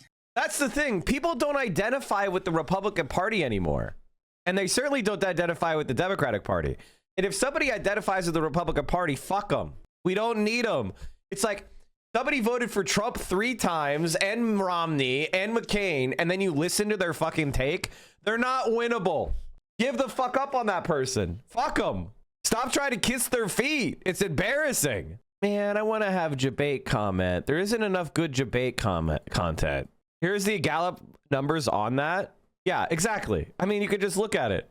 More people are independent than ever. So if you trash the Republican Party, people are going to nod their head. Stop kissing Republican ass. They're fucking irrelevant. Who cares about the 27% of people that identify as Republican? Fuck them. Oh, Mike, we need to have 80% of the vote in order for us to pass our fucking stupid tax credits for small business. Like, who gives a shit? What can you even say? And this is what's really fucking insane. Top Republicans warn GOP will face midterm election bloodbath. Yesterday, Democratic Senator John... We need to make sure as many socialists benefit from that as possible. Ossoff of Georgia delivered a fiery speech attacking the Trump administration for being out of touch. Of course, a third party is viable. If AOC and Bernie Sanders and Zohran Mamdani today said, we're starting a new party called the Progressive Party or whatever the fuck, it would destroy the Democrats in 5 minutes. The Working Families Party, it doesn't even really fucking matter. But they're too scared, because why would they do that? They've individually won under the system as it is. They have too much to lose. Why would they bother? Touch with the needs of everyday Americans. Now, you remember, we were told that MAGA was for working class Americans. Do you remember that? But this is a government of, by, and for the ultra rich. It is the wealthiest cabinet ever. This is the Epstein class ruling our country. They are the elites they pretend to hate. As the only Senate Democrat up for re-election this year in a state Trump won in 2024, Ossoff is supposedly seen as the most vulnerable Democratic incumbent in this year's midterms. But as the Atlanta Journal-Constitution reports, Ossoff is seizing the offensive and causing senior Democratic leaders and even influential Republicans to see a race that's tilting in his favor. It comes as we are less than 9 months until this year's midterm elections, and the outlook is not looking good for Republicans. That's an understatement. That assessment is not coming from the Democrats, but the Republicans themselves. In fact, according to Axios, private polling has top Republicans not only worried about losing the House, where they hold a very slim majority, but they're increasingly worried they could lose control of the Senate as well. And Axios also reports that top GOP strategists acknowledge that immigration and the economy, the two issues that drove Trump's win in 2024, are now political liabilities. Eugene Robinson is back with us, and also joining us now, Stuart Stevens, senior advisor at the Lincoln Project and author of It Was All a Lie, How the Republican Party Became Donald Trump. Eugene, we're going to get to you in a minute, but Stuart, I want to start with you so we don't forget about you on the other side there. But let's talk about Georgia. It seems to be a bellwether for what's going on right now in this country. Even Marjorie Taylor Greene's deep red district of Rome, Georgia, has Republicans concerned that it's going to flip to a Democrat. You had Greg Bluestein report this week that with 21 candidates on the ballot, Republicans worry a divided field could give Democrats an opening in a deep red Georgia district. What are you hearing about Georgia, and what does this say to you about Trump's success in the first 2 years of his administration? Yeah, you know, the recent Georgia political history, I think, has been some of the most fascinating in the American political history. You had two Democrat senators who were elected on January 5th, 2020, which, I mean, as a Republican who worked in the South for many years in Senate races, governor's races, to have two Democrat senators elected on the same day from Georgia, it's like winning the World Series with 4 perfect games. I mean, it just is extraordinary that it would happen. John Ossoff was the weak candidate, by the way. He got carried. He got fucking carried by radical liberal Raphael Warnock. And honestly, I got to tell you something, chat. If you like John Ossoff, if you think like, oh, John Ossoff, he's going to save us, you are exactly the type of person I'm worried about, because you're a dope. He fucking sucks. $700,000 from AIPAC. He's a Zionist. Doesn't support Medicare for all. Like, he is a corporate drone. If you fall for that, he's basically just Pete Buttigieg part 2. Now, I'm glad he won. I'm not saying I want a Republican to win, but if you want him to lead the Democratic Party, you are telling on yourself as a status quo defender. Voted for the Lake and Riley Act. Just a total bitch. So why did it happen? One of the major factors was the fact that the Republican Party was divided. You had Donald Trump, who was still, you know, in this frenzy. Somehow elections don't matter because I didn't win. So he was out there sending a signal and sometimes saying directly to Republicans, don't bother voting, it's all rigged. Which, you know, if you're on the other side, you're like, I'm good with that. Maybe he's right. Don't bother voting. And you're having the same thing now with Marjorie Taylor Greene, who I take some amusement in, is going around saying that MAGA was all a lie. And that splits the base. And there's nothing about the Republican Party at the moment that draws you to it. I mean, in politics, you need a good messenger or a good message. And who are the messengers? You know, Stephen Miller, Tom Holman, Kristi Noem. These are just very unlikable people that you would not put out there to attract new voters. And what is the message? It's just an absolute mess. And these Republicans candidates know this. And the normal way to correct from this is to admit there was a mistake. We're going to do better. Give me another chance. In Trump world, you can't say that. So they're sort of boxed in by their own president that limits their potential political moves. Because the messenger is often just Donald Trump himself, right? Like one of the issues with the Republican Party is that they fear getting ahead of him at all times. And then when he supports you, his support is contingent on you doing exactly what he says, and the support is rarely, if ever, monetary. So it's just a tweet. You know what I mean? Warnock is not a progressive. I mean, here's how I feel about Warnock and Ossoff. I think that they would vote with the whip. What I mean by that is, if there is a Democratic president and they have and it's, you know, you have to vote for this bill, I think they would vote for it. And that's all I care about. But as far as national leaders, if you're dumb enough to think they should be national leaders, you are everything that's wrong with the Democratic Party. And how are you that dumb? How are you this dumb in 2026? These are our ideological enemies. Like, grow up. Stop being a fucking rube. It's Jesus Christ. I thought you would have learned by now.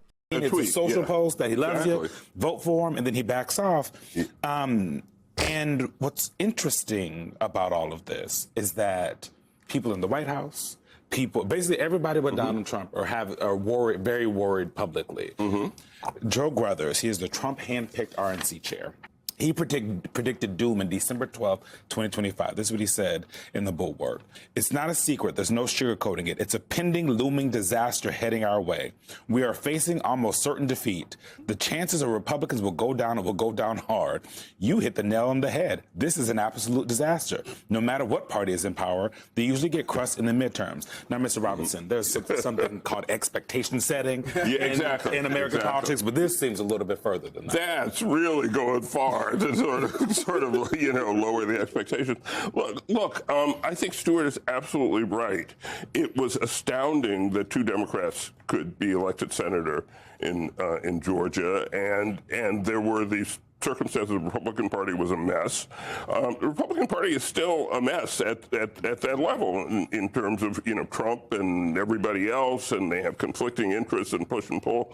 The other factor in Georgia is that the 2 Democratic senators, John Ossoff and Raphael Warnock, are really good. Very talented. Really talented public officials and politicians. That speech that Ossoff gave that we showed the clip of was really a good speech.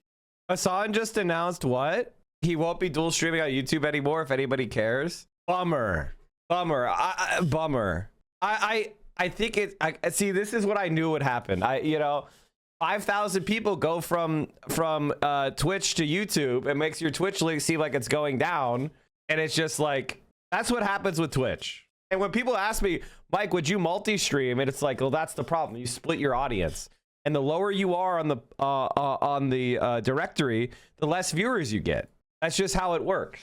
Gotten better and better on the stuff. Objectively, if you sort of listen to them, and it got a real response. They know their state and they're responding to it well. They're, so yeah, Ossoff could get reelected, as Warnock did, by the way. Warnock got reelected. That man ran many times in that to get the seat in Georgia. Stuart, when I think about, I've been thinking that the 2026 election, midterm elections, there's so many parallels to the 2006 midterm elections. The narratives are basically the same. In 2006, I remember the narrative was Democrats are going to retake the House. The Senate is impossible because the map is really bad. As we got closer and closer to the midterm elections in 2006, the narrative started to change. They're like, yeah, Democrats are going to retake the House, but I don't know. They stand a chance of winning the Senate. And we're hearing that now in 2026. In fact, Democrats would need to pick up 4 seats to win the majority. And just given what this RNC guy had to say, they're feeling the same thing. And I bring this up, and I went back and looked. In 2006, the terrain for Democrats was even tougher than it is now. And Democrats they had a net gain of 6. Is it impossible for Democrats to retake the Senate in 2026? No, it's not impossible. And Jonathan, I was out there working for Republicans in 2006, so thanks very much for bringing back this PTSD experience. Why the fuck are we this is what MSNBC is. Corporate centrist Democrats and a bunch of never Trump Republicans that have absolutely no juice with anybody. This is what the DNC wants in front of you. It's just so pathetic. I'm here. Mike, your mic is fucked. Is my microphone like, is it roboting? Oh, okay. It's very similar. The real numbers to look at here are the independents. I mean, if I was working in these elections, I would take these MAGA voters and I would just throw them out of the poll, because all they do is they confuse you and pollute the sample, because there's nothing they can do that's going to change that. So look at independents. And we talk about how we need a third party in America. We really do have a third party, and they're called independents. So right now, Donald Trump is just getting killed with independents. And that is a huge, huge problem. And, one of the sort of subset stories that's going to develop, I think, in Georgia is Hispanic voters. Because it was Hispanic voters, when Georgia wins, or goes Democratic, Hispanic voters are voting Democrat in high numbers. And I don't think there's anything about, a bunch of masked men heavily armed, chasing brown people around the country that is going to make Hispanics more want to vote Republican. It's not just the audience split. There were moments where he backed out of content because he was afraid of copyright strikes. Yeah, that's the other thing. Oh, that's such a good point. Why are we letting people who look like this speak for us? I don't fucking know. I don't fucking know. But there's very good news, everybody. Very fucking good news, which is people are fed up with fucking Trump and the numbers are getting catastrophic. Like, honest to God, it's tempting. Like, I'm like, God damn. We got to prepare ourselves to run for office, huh? In an interview this week, President Trump was challenged on his assertion that he was, quote, starting to get great polls on the economy. He then backtracked, saying the polling should be great. So what are the polls saying? CNN chief data analyst Harry Enton joining me now.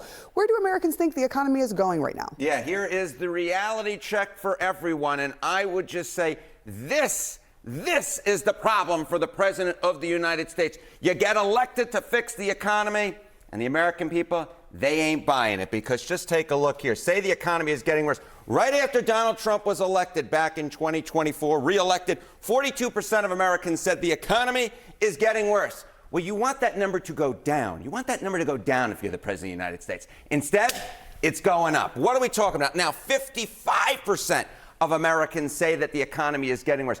I don't know how you win when the majority of Americans say the economy is getting worse, because you go back through the record books, and that is a formula that equals failure. And what do Americans want Trump to focus on the... By the way, the Republicans are fucking cooked. For some reason, Americans think Republicans are good on the economy, even though they never have been. Literally never have been. The only time where the economy seemed to get better under a Republican was in 1984. But other than 1984, Republicans have been dog shit with the economy my entire life, going back, honestly, to the 20s. For some reason, people go Republican, good with the economy. And it's just never true. There's always a major recession. There's always a fucking stock market crash. Happens every fucking time. Most. Yeah, this, I think, is the whole and caboodle, right? Much of the news stories over the month of January were focused in on Minneapolis, focusing in on controlling immigration and reducing crime. Those are two things that the President of the United States and his administration has been arguing about. But where do the American folks say that Trump should be focused? Say their top priority should be lowering prices, 54%, the clear majority. We have looked at poll after poll after poll after poll after poll. I'm exhausting myself just talking about it. And every single poll say that their top priority should be lowering prices or the economy. And it is still the case. Much like they think that because Republicans more openly align with the wealthy elites and big business. No, I think it's as simple as Republicans say they're going to cut taxes, right? And it's like, when somebody cuts my taxes, I can see my, you know, my paycheck goes up $100 or whatever. I can buy more shit with $100. But fundamentally, it undermines all the things that make your income possible. You know, if the schools are shittier, the type of employees that you have to find are of lower quality. Shittier employees, lower quality employees, more criminality, less infrastructure, you know, more money spent on dumb bullshit like health insurance, means less compensation, more paperwork for you to do. Everything just gets slightly shittier in a whole bunch of ways that are hard to measure. And one of the things that's really frustrating for me, and in general, something that I would caution everybody, is good governance oftentimes becomes invisible. Shit just works and you take it for granted. It's like a child who, you know, eats a healthy home-cooked meal every day. They just come home, they enjoy that healthy home-cooked meal, and they just assume that that's how moms work. Every mom makes a beautiful home-cooked healthy meal for their child. And it's like, you lose track of how much effort is going into that. You lose track of how much knowledge and skill and money is invested to make that happen. And that's what happens with government. And then some charlatan comes in who serves the interests of the elite. It says, well, I'll just cut your taxes. Now he's overwhelmingly cutting taxes for the rich, but you're eating the seed corn. And let me tell you, when you're eating the seed corn, it's pretty fucking tasty. But when you have nothing to plant and your ass is starving in the winter, it's a lot more shitty. And it's a lot more expensive to go buy corn in December than it would have been to just keep your seed corn. And that is the reality of what's going on.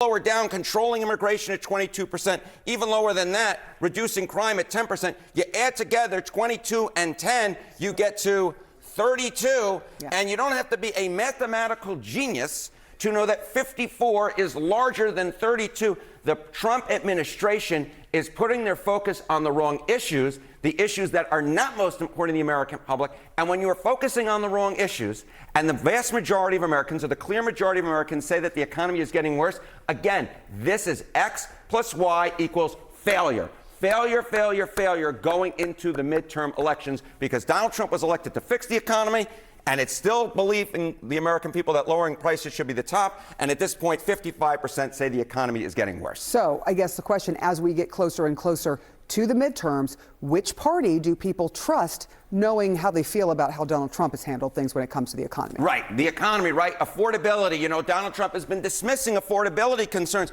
But when 54% say the top priority should be lowering prices, not much of a surprise, right? Party trusted more in affordability. Overall, it's the Democrats by 14.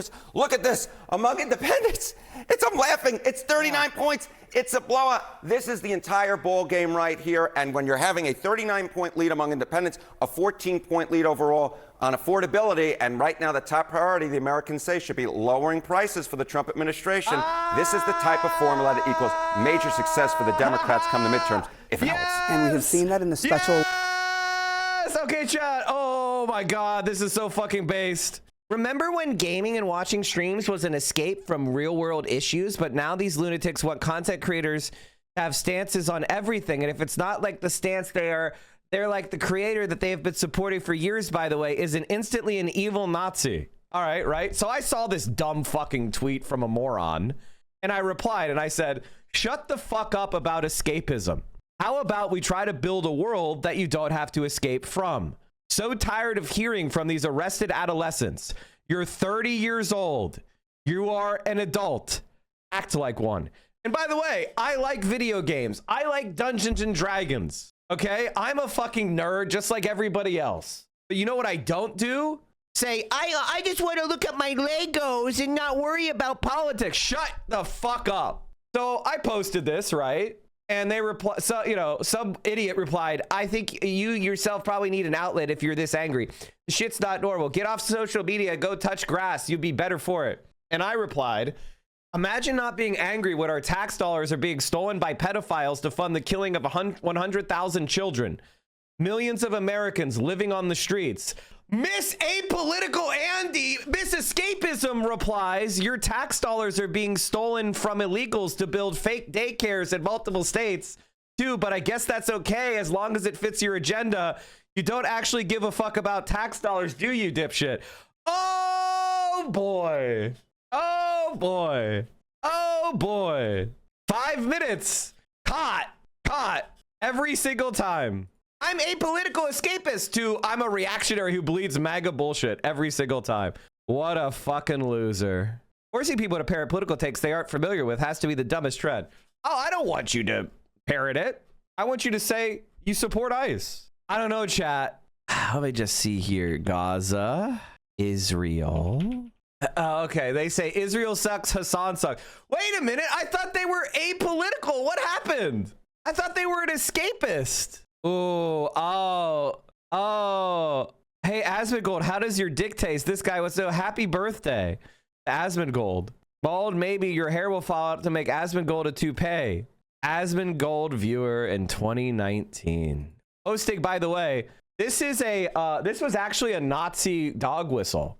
This is an old Nazi dog whistle. The Pepe clown.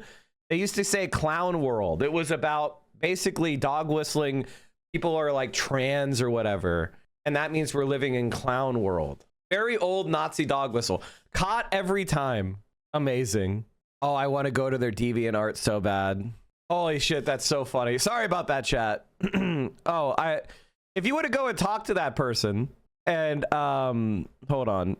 If you want to talk to that person, I would encourage you to talk to them and possibly persuade them by using the tactics that we've talked about with right-wingers thus far in this stream. I'm so confused. It looks like she's an Aspen hater. She's not. She's an Aspen fan. Elections, we'll see if that holds in the midterms. We shall see, Sarah. Harry Enton, Wasn't she thank you so calling him Maldy and bald? No, she was replying to someone replying him. And she was saying how he's getting mad. His hair is gonna fall out so he can give a toupee to Asmongold. That's not a hater. Much appreciate you. As the world turns. The new poll from KFF shows healthcare tops the public's list of economic anxieties. People say they worry more about the cost of health insurance and prescription drugs than groceries or rent, utilities, and gas. My panel is back now. Elena? Yeah, look, what I find so fascinating about this, and particularly when you reference that poll, is that in the broader spectrum of how the president looks at this, he is obsessed with wanting to put not only his imprint, but Republicans at large, some sort of imprint on healthcare. He hates that this is an issue that Democrats have owned and Republicans have failed out for so many years. He still, even in the recent months, has brought up the McCain downvote about, trying to repeal and replace Obamacare. So that's part of this. The other thing is obsessed with this idea of trying to make drugs more affordable. It is going to be interesting to see if this actually is the case, if these drugs do end up, as Tammy laid out, being more cost effective for a lot of consumers rather than their insurance. I think, the fact that he's calling it Trump RX, that's something else I've heard. If Republicans end up doing some broader healthcare plan, he wants to have it be Trump Care or something like that. But at the end of the day, this is something he wants Republicans to be talking about. Interesting enough, I know, Sabrina, you'll probably weigh in on this. Republicans, at least when it comes to politics in the midterms, do not want healthcare to be one of the things that is a central focus. So just keeping that in mind as we look at all of this.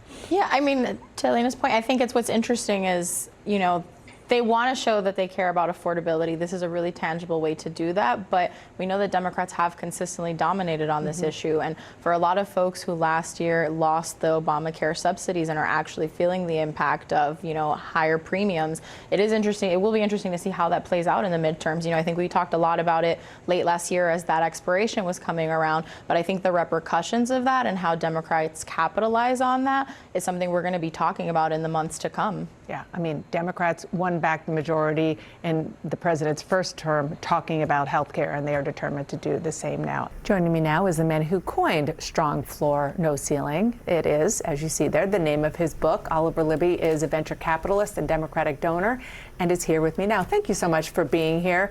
First of all, how did this slogan, the title of your book, make its way to Hakeem Jeffries? It came to him through a number of people who heard that I was writing the book. I had shared a manuscript with a number of people I respect in the party, and actually he offered to write a testimonial, which you can find right at the beginning of the book. And when I first heard him say it on television, it was actually a surprise to me. I started writing the book, Dana, about 8 years ago, and it was really just a place for me to put all the ideas that I wished would be America, when we could relight the American dream, which is something I worry about all the time as one of our greatest national security threats. And so to hear Leader Jeffries take this up was an extraordinary moment. So when people hear us saying strong floor, no ceiling, how do you explain it? It's simple. And actually, one of my favorite things about this is when people see the book and they know it's about America and politics, they get it at their core. A strong floor is a floor made up of planks that we all know and understand. We want affordability. We want healthcare and education. We want housing and good paying jobs, safe and secure homes. Those are the things that are the building blocks of opportunity. But in America, it can't stop there. And I think every American wants to believe that if they work hard and play by the rules and pay their taxes, that they can have the good life. They can be in the middle class and maybe even go far beyond that. That's actually the way we increase the economic pie. And so it weaves in today to some of the core themes, affordability. But look, here's one important thing.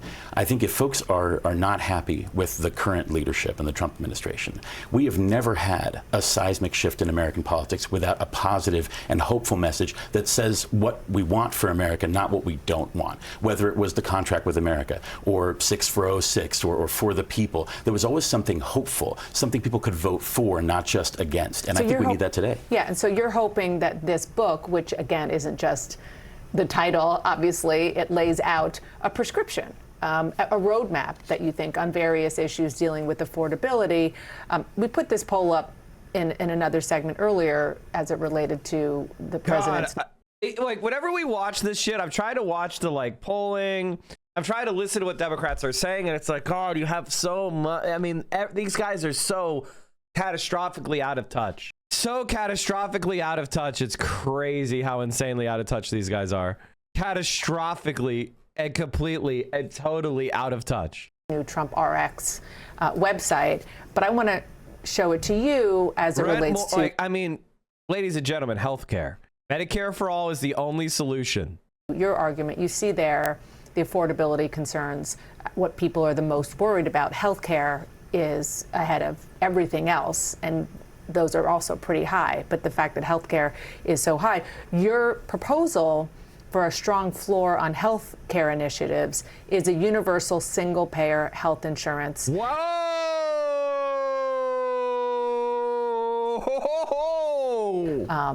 Long-time goal of progressives, but it is definitely something that President Obama, when he did Obamacare, was pressured to do. Right. And the centrists?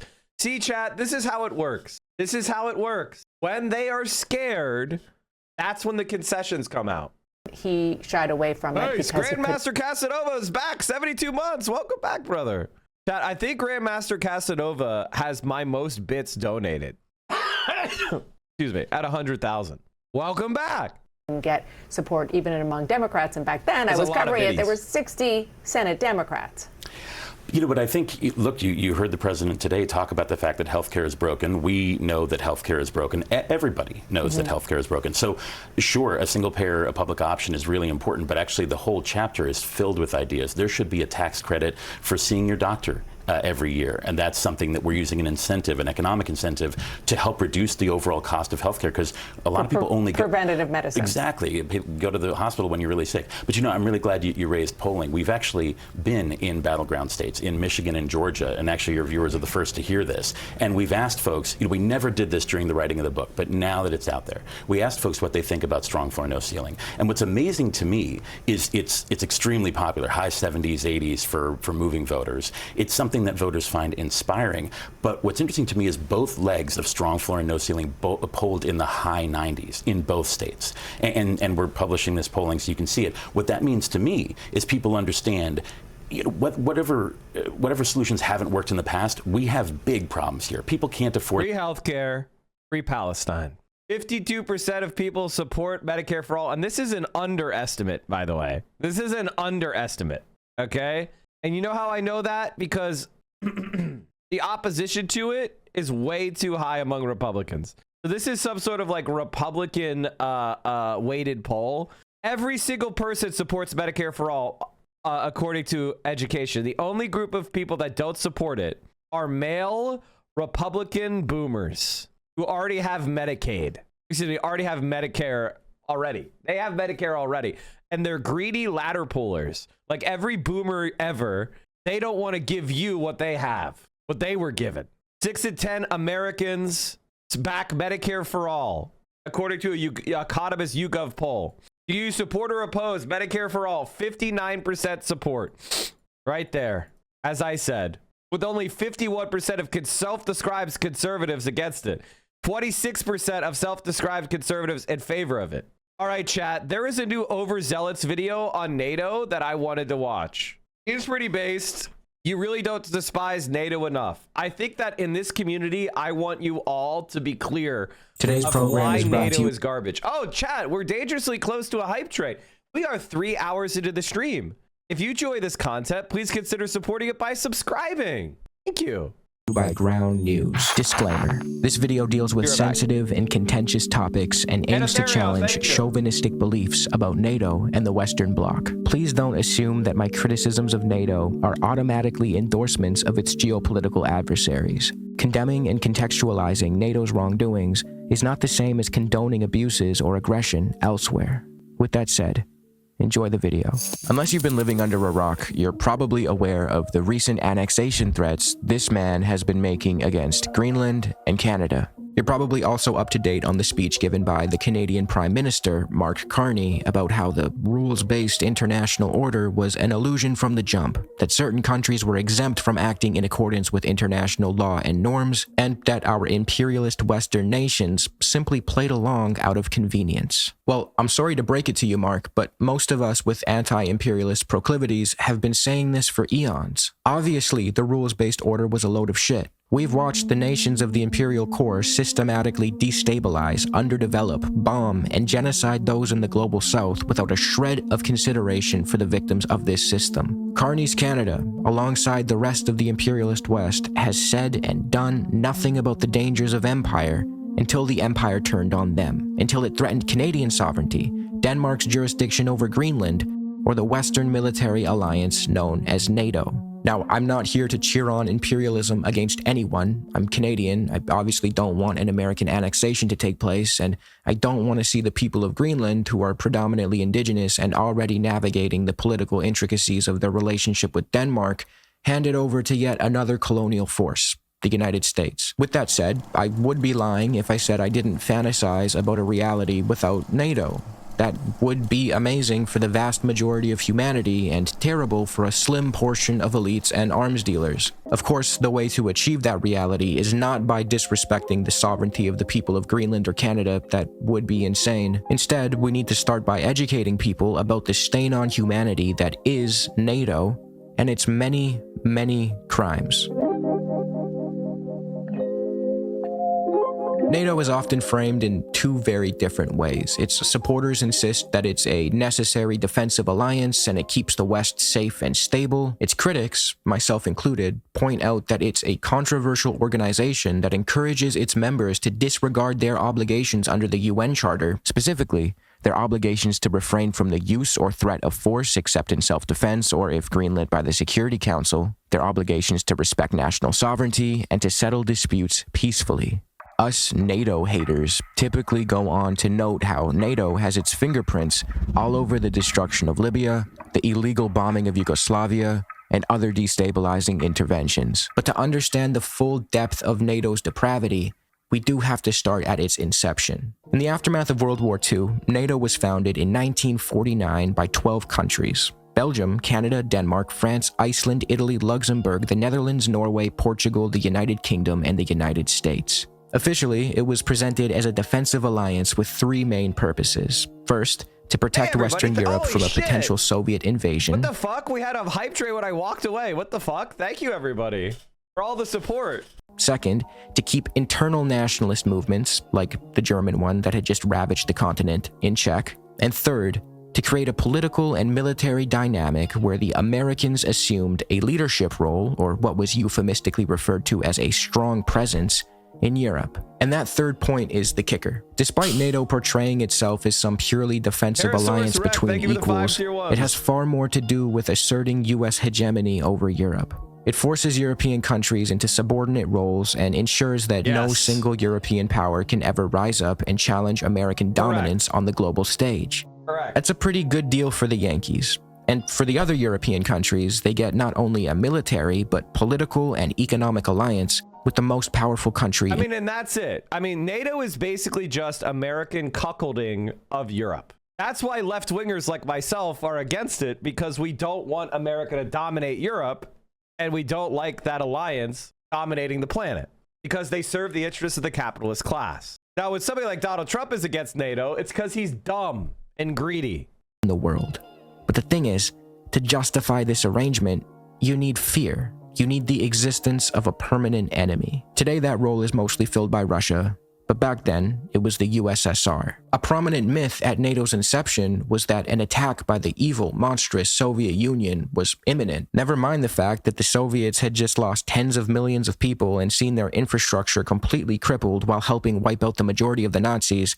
Never mind that they were in no position, militarily, economically, or politically, to start another massive war. The boogeyman still had to be built. As author and ex-member of the US State Department William Blum pointed out, this fear narrative wasn't even really believed internally by US officials at the time. Quote, There are available, in fact, numerous internal documents from the State Department, the Defense Department, and the CIA from the post-war period, wherein one political analyst after another makes clear his serious skepticism of the Soviet threat, revealing the Russians' critical military weaknesses and or questioning their alleged aggressive intentions, while high officials, including the president, were publicly presenting a message explicitly the opposite. The Americans knew the Soviets weren't about to invade Europe, let alone the United States. Why the fuck would they? They had just survived the deadliest war in human history at an unimaginable cost. You really think they wanted another round? But by constructing this Soviet boogeyman anyway, the US was able to massively expand military budgets, enrich weapons manufacturers, and lock Europe into a dependency relationship that could be framed as defensive. And in case I'm giving you the impression that NATO was only good for the Americans, that would be incorrect. Although it is true that NATO is essentially just an arm of the US, I mean, even American presidents like Richard Nixon have admitted as much, the benefits allotted to other NATO members by virtue of being in the in-group, such as access to larger markets for their weapons manufacturers and camaraderie with the Western Bloc, are enough to make NATO membership worth seeking out. So although NATO is essentially just America's burner account, NATO members do get their perks. Jake MT, thank you for the 5 tier 1s. But crucially, You're the best. this exclusive alliance One more 666, thank you for the 655 biddies. only holds together if a permanent enemy can be sustained. Hypothetically, if NATO represented socialist countries, would it be justified? The goal of socialism is internationalism. Namely, what we're trying to do is create a single world socialist planet, basically. So obviously, to go from socialism existing in some parts of the planet to socialism existing in all parts of the planet, it would be natural for socialist formations to ally with one another on the path toward that. Because unfortunately we live in a world of material. We're not orbs. And so it's, socialist development is going to be uneven. Offering the pretense for NATO's existence. And here's where the official narrative really starts to fall apart. If NATO genuinely existed to defend Europe from the Soviets, its largest expansion wouldn't have happened after the Soviet Union dissolved. Yet, in 1991, NATO had just 16 members. Today it has 32. It's also worth pointing out how absurd NATO's stated mission sounds when you consider the actual history of Europe. Up until NATO's creation in 1949, the biggest threat to Western European countries was other Western European countries. NATO presented itself as a defender of democracy in a rules-based order against Soviet aggression, yet the force that had just come closest to destroying the world was Germany. You'd think NATO would be more open to cooperation with the country that knocked the Nazis' teeth in, but that's not what happened. And the historical record proves that it didn't have to be that way. Before we go there, I want to take a minute to thank today's sponsor, Ground News. I use Ground News to get a grip on how a story is being covered across the political spectrum, who's amplifying it, who's downplaying it, and who's engaging in omission or outright apologia. Take this story about a judge ruling that Trump can't deport people for engaging in speech he dislikes, particularly speech in support of Palestine. There's virtually no coverage from the right, while left-of-center outlets are the ones mostly making noise. And even just looking at these headlines tells you a lot. Left-leaning outlets don't euphemize what's happening. They plainly say Trump can't deport people for political speech. Compare that to centrist coverage, where the charged language mysteriously disappears. Ground News also shows you who funds these outlets and how factual they are. Fucking Ground News ads, dude. What I'm about to tell you is a little-known fact that is seldom discussed, and for obvious reasons. It makes the West look really bad. But for those who may not know, the Soviets formally asked to join NATO in 1954. They wanted to cooperate with the West on security, but they were rejected on the grounds that they weren't democratic enough. Well, that excuse collapses instantly when you actually examine it a bit. Turkey and Greece, neither of which were democracies at the time, were allowed to join NATO in 1952. And at NATO's inception, many of its founding members still held colonies and were actively denying basic democratic rights to millions of people across the globe. France was engaging in settler colonialism in Algeria, Portugal had Mozambique, Guinea-Bissau, Angola, and Timor-Leste, just to name some. Belgium had Congo. You mean to tell me that democracy was a genuine concern here? If you want further proof that NATO was never about defending democracy or opposing nationalist militarism, obviously, they thank you guys for all the support. You guys are the best. Of course, they had all sorts of fascist governments in NATO, like literally dictatorships. Its mission statement claims, Look no further than Operation Gladio. In the wake of World War II, Western intelligence agents, I mean, just look at what they did in Greece. That's the first hint. in coordination with literal Nazis, created stay-behind networks of fascist militias across Europe. These groups were supposedly meant to resist a potential Soviet invasion, but that doesn't change the fact that they were terror cells composed of former Nazis and extreme right-wing militants, organized with the help of the West and NATO. Author and former consultant to the FBI, Paul L. Williams, described them as clandestine guerrilla squads composed of Hitler Youth and die-hard fascist fanatics. Unsurprisingly, these militias didn't end up defending democracy. Instead, they did as they were told and suppressed genuine democratic movements, targeted left-wing parties, and committed widespread human rights abuses. Who would have thunk it? They literally shot people to death. It wasn't. When you say human rights abuses, you should be clear about it. What this history shows is that the real threat in the eyes of Western nations was not a Soviet invasion, but rather the strength Didn't of Dulles talk to the fascists? Yes. Before the left-wing war, yeah. and After communist FDR died.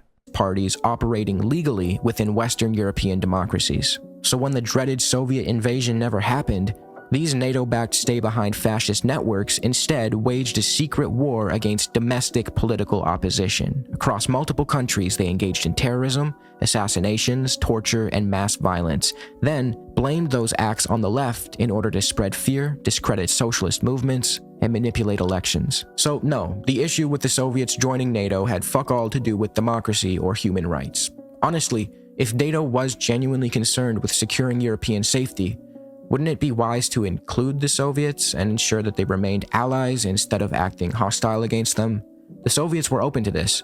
The West was not. The real problem with admitting the Soviets into NATO had to do with the fact that their membership would have undermined American leadership in Europe. If another superpower joined the alliance, the US would no longer be the unquestioned top dog. It would also eliminate the permanent enemy NATO relies on to justify its endless military spending, threatening the profits of the arms dealers that NATO makes obscenely rich. Therefore, the dynamic that NATO creates by virtue of its inherent exclusivity is one of hostility between the West and the West's ordained enemies. And the historical record proves that this is the chronological sequence of events. Almost immediately after being rejected by NATO, the Soviets formed the Warsaw Pact in 1955 as a direct response, escalating Cold War tensions that NATO itself helped create. And this pattern never changed. Russia has made overtures to join NATO in the decades since, only to be rejected while NATO expanded relentlessly right up to its borders. To really understand how dangerous this dynamic is, you have to talk about the infamous "not 1 inch eastward" promise. As Andrew Cockburn wrote in The Spoils of War, Secretary of State James Baker had unequivocally spelled out Washington's end of that bargain in a private conversation with Mikhail Gorbachev in February 1990, pledging that NATO forces would not move 1 inch to the east, provided that Soviets agreed to NATO membership for a unified Germany. While it is true that no formal treaty was signed, declassified documents compiled by the National Security Archive at George Washington University show that US, French, German, British, and Soviet officials all understood that NATO would not expand eastward. Western leaders gave that assurance repeatedly. Walking back that promise was so reckless that by 1997, 50 prominent US foreign policy experts warned President Clinton not to expand NATO eastward, stressing how disastrous it would be and explicitly noting that Russia posed no threat to its Western neighbors at the time. This is crucial to drive home. Even American foreign policy elites acknowledged that Russia wasn't a serious threat, but they also warned that NATO's expansion would create one. Despite all of this, Putin, who no apologies should be made for, still extended overtures. Putin is our guy, though. Putin is our fucking guy. In the early 2000s to join NATO and stop the unnecessary hostilities. He told BBC reporter David Frost that he didn't see... What do you mean you don't agree with this? This is why you need to be watching this. This is factual. The United States of America should not be adopting the anti-Russian racist position of Lithuania or Estonia. Like, what the fuck are you talking about? NATO as an enemy, and he said, Russia is part of the European culture, and I cannot imagine my own country in isolation from Europe. Again, if NATO truly exists to defend against a Russian threat, what better way to neutralize that threat than to bring Russia into the alliance and cooperate on security? But of course, doing so would undermine US dominance in Europe because Russia probably wouldn't willingly subordinate itself to American leadership, and NATO would lose its ordained boogeyman, therefore losing the pretense needed to justify its military spending. This is a self-fulfilling prophecy. You cage a country by expanding a hostile and exclusionary military alliance around it. That country reacts. When it reacts, neighboring states feel threatened and rush to join the very alliance that provoked the reaction in the first place. And the data proves it. As Medea Benjamin and David Swanson note in their book about NATO, before Russia's invasion of Ukraine, public opinion was against Sweden joining NATO. The first poll to register majority support for NATO membership, 51%, came in March 2022, just after the Russian invasion. While public support for joining NATO in Finland has historically rested at 20 to 30%, that quickly jumped to 60% after Russia invaded Ukraine. Now, to be absolutely clear, none of this is meant to excuse or justify Putin's illegal invasion of Ukraine. If one of my many criticisms about NATO is that it violates the sovereignty of others, circumvents the Security Council, and disregards its obligations under the UN Charter, why would I defend Putin for doing the same? We can examine NATO's misconduct without stripping Putin of agency. At the end of the day, he is responsible for his decision to invade. No amount of context absolves him of violating Ukrainian sovereignty and killing countless people. With that being said, I'm also not here to regurgitate what every mainstream media outlet already says. Just go watch CNN if that's what you want to hear. The truth is, material realities led up to this tragedy, and discussing them shouldn't be taboo. It's also wrong to blame countries like Ukraine or Georgia for wanting to join NATO. Plenty of nations that were formerly under the Soviet umbrella were sold the idea that NATO membership would grant them prestige and legitimacy on the world stage. These countries are just acting in their own self-interest, as any state would. The problem isn't that they want what they perceive to be prestige and NATO protection. It's that an exclusionary, hostile, and unaccountable organization like NATO exists in the first place, exacerbating tensions instead of remedying them. So while it's undeniable that Western interventionism played a role in Ukraine, that does not excuse Russia's wholesale disregard for Ukrainian lives and sovereignty. Putin ultimately pulled the trigger, but NATO should also be held accountable for the decades it spent loading the gun. As you can probably tell by now, given how many times I've reiterated this point, NATO's #1 priority is to keep a boogeyman alive. That boogeyman forces NATO members to do two things. First, it keeps them politically aligned and locked together under US leadership. Second, it effectively compels them to allocate portions of their national budgets to military spending year after year. I hope it's obvious by now that NATO does not merely function as a supposed security provider for its members. Sure, that's a perk for some, but it's not NATO's raison d'etre. In practice, NATO operates as a massive, integrated market for the Western military-industrial complex. The expansion of the alliance directly serves the financial interests of Western weapons manufacturers by creating new markets and mandates for arms procurement. By constantly inviting more NATO members and partners, which are essentially a tier below full membership and exist all over the world, from Israel to Japan, NATO creates a massive playground for weapons manufacturers and defense contractors to get insanely rich. These partner states still buy a shit ton of Western weapons, even if they don't get a full plate at the table. This creates a political dynamic where powerful figures in the defense industry lobby Western governments to expand NATO,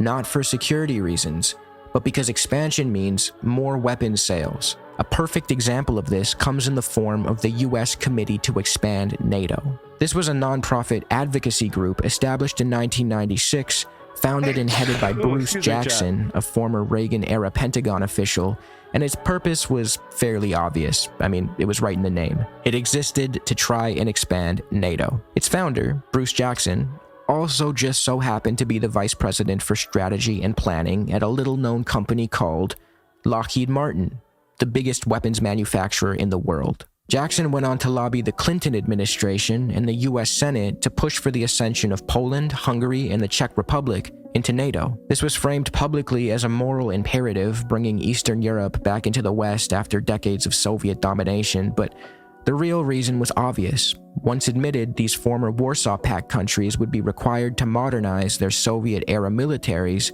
funneling billions of dollars directly into the hands of Western defense contractors like Jackson's employer. They were perfect new markets. And the proof is in the pudding. Shortly after Poland joined NATO, it signed a $3.5 billion deal to purchase 48 F-16 fighter jets from Lockheed Martin. And Bruce Jackson's beautiful got a bonus for that one. Legacy doesn't end there. If you can believe it, He went on to advocate for the super popular and definitely not illegal US war in Iraq. He even served as chairman of the Committee for the Liberation of Iraq. What an awesome guy. Oh, and Lockheed Martin is not the only company benefiting from NATO.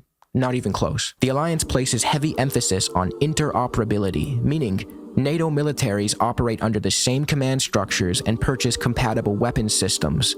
In practice, this means they rely on the same Western companies for purchasing, maintaining, upgrading, and repairing their arms and tech. This is how you end up in a situation where over 80% of NATO members and partners are customers of US weapons manufacturers. But American companies aren't the only ones cashing in. Even countries with reputations for being peaceful and neutral are playing the same game.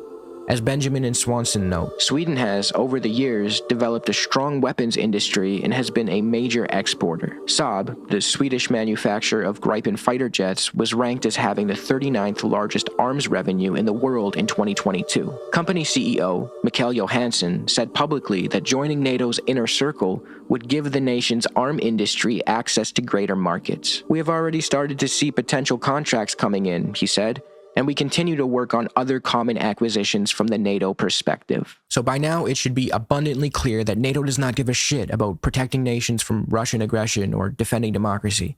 What it cares about is the money it generates for Western weapons manufacturers. This accusation is further corroborated by NATO's actions in Romania. In the 1990s, Romania was suffering immensely. Instead of prioritizing basic human needs, NATO members, along with their weapons sales handlers, took advantage of the country's desperation. Cockburn recounts. A 1997 World Bank report noted that the majority of the Romanian poor lived in traditional houses made of mud and straw, do not have access to piped water, and have no sewage facilities. Such dire conditions made little impression on visiting arms salesmen. Representatives of Bell Helicopter Textron persuaded the Romanian government in 1996 to agree to a That's amazing. They got 96 Super Cobras to defend the mud hut. $1.4 billion deal for 96 Super Cobra helicopters. Daniel Dăianu, Romania's finance minister at the time, explained that the country couldn't afford this. When he resisted the deal, the US applied pressure. As Dăianu puts it, Americans in Washington and Bucharest intimated to me with clarity that this was the way to get easier access into NATO. There's truly no better way to show how much you care about the well-being of your European neighbors than to manipulate them into buying your helicopters while they don't even have proper sewage systems. And this push for militarization is also paired with an enforced embrace of neoliberal economics and a rejection of anything resembling socialism. Benjamin and Swanson again. Privatizing the economy has been a key requisite for entering NATO. In a meeting in Poland in 1997, then-Senator Joe Biden, addressing Poland's interest in joining NATO, said that all NATO member states have free market economies, with the private sector playing the leading role. And he asserted that Poland's large state-owned enterprises should be placed into the hands of private owners. For Poland to be in the vanguard of Western economies in the 21st century, he insisted, businesses like banks, the energy sector, the state airline, the state copper producer, and the telecommunications monopoly will have to be privatized. So let's be excruciatingly clear. This isn't about anything other than affirming US global dominance and making the rich even richer. Any war that emerges from such a vulgar, exclusionary, and hostile alliance is ultimately good for NATO. It gives its members more of a reason to stay in and makes the arms dealers at NATO's helm unimaginably wealthy. It's funny, for all of NATO's criticisms and often outright slander of the Soviets, the Russians, and the Chinese over the years, NATO never seems to look inward or atone for the death and destruction it has caused. So let's get into that now. From being complicit in the horrors committed in Iraq and Afghanistan to illegally bombing and occupying what remained of Yugoslavia by circumventing UN authorization, while backing criminal separatist groups linked to drug smuggling and organ harvesting. I mean, that's what we always support. Every American group is probably a drug smuggler. NATO's atrocities are abundant. Over and over again, NATO inserts itself into regions under false pretenses, only to make matters exponentially worse. Even former NATO Secretary General Lord Carrington argued that NATO's actions in the former Yugoslavia exacerbated the ethnic cleansing it supposedly sought to prevent. Benjamin and Swanson have this to say on the matter. After the NATO intervention in Serbia and Kosovo, Serbs and other minorities became second-class citizens, clinging precariously to homes and communities where many of their families had lived for generations. Here's what I'll say on this specific point. Obviously, Serbian nationalism and fascism was absolutely the aggressor in my judgment on this specific issue. However, that nationalism rose because of NATO's specific intervention to destroy Yugoslavian socialism. So it's like one of those things where I think he's putting the cart before the horse. That being said, if you want to watch the rest of this video, you can check it out here. I think we're good. This is what always happens. Whenever I watch a video that's like a half an hour, I get 20 minutes in and I'm just like, okay, we're dragging ass here. We're dragging fucking ass here. What are you showing me? Are you showing me like a really old TikTok? Cool link. Thanks, man. The level of content is boosted. Appreciate that. You need the 2x videos? Oh, definitely. Okay, moving on. Moving on to something a little bit more interesting. Sunday content, chat. Sunday content. Always my favorite thing. We had a special election. Tito L was not adopting a Yugoslavian nationalizing policy like the Italians and Germans did during their unification. What's this? Oh, yeah. I mean, you should definitely read Killing Hope. Without a doubt. Without a doubt. Be careful posting PDFs of books in the chat. Just be careful about posting PDFs of books in the chat. You could get yourself in trouble.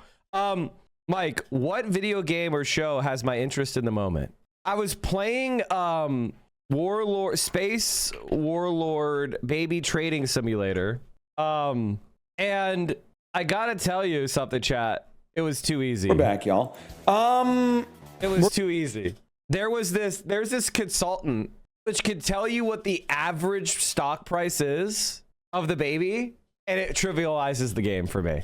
Because all you do is you buy the consultant that shows you the fucking average price of the stock, and then you buy what it's below that average price, and you can kind of make an on-the-fly like calculation.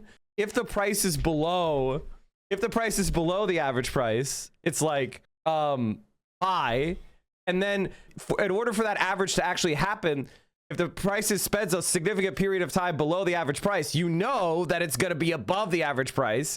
So you can kind of roughly calculate what it's going to cap out at. You can't get a complete sense, but you get like a pretty good sense. And you can almost guarantee that you're 4 or 5xing your fucking thing. And it was so fucking easy. And I was like, okay, well, maybe I need to like not buy this consultant anymore because this one consultant makes it easy mode. We're going to make this one work. I don't even need side bets to get the gold trophies. Chat, Vio has made me breakfast. What is it? Kielbasa and fried rice. Thank you, Vio. Thank you. I gotta be honest with you, chat. Why did he restart the campaign? Go to the fucking loan shark. What a coward's way out.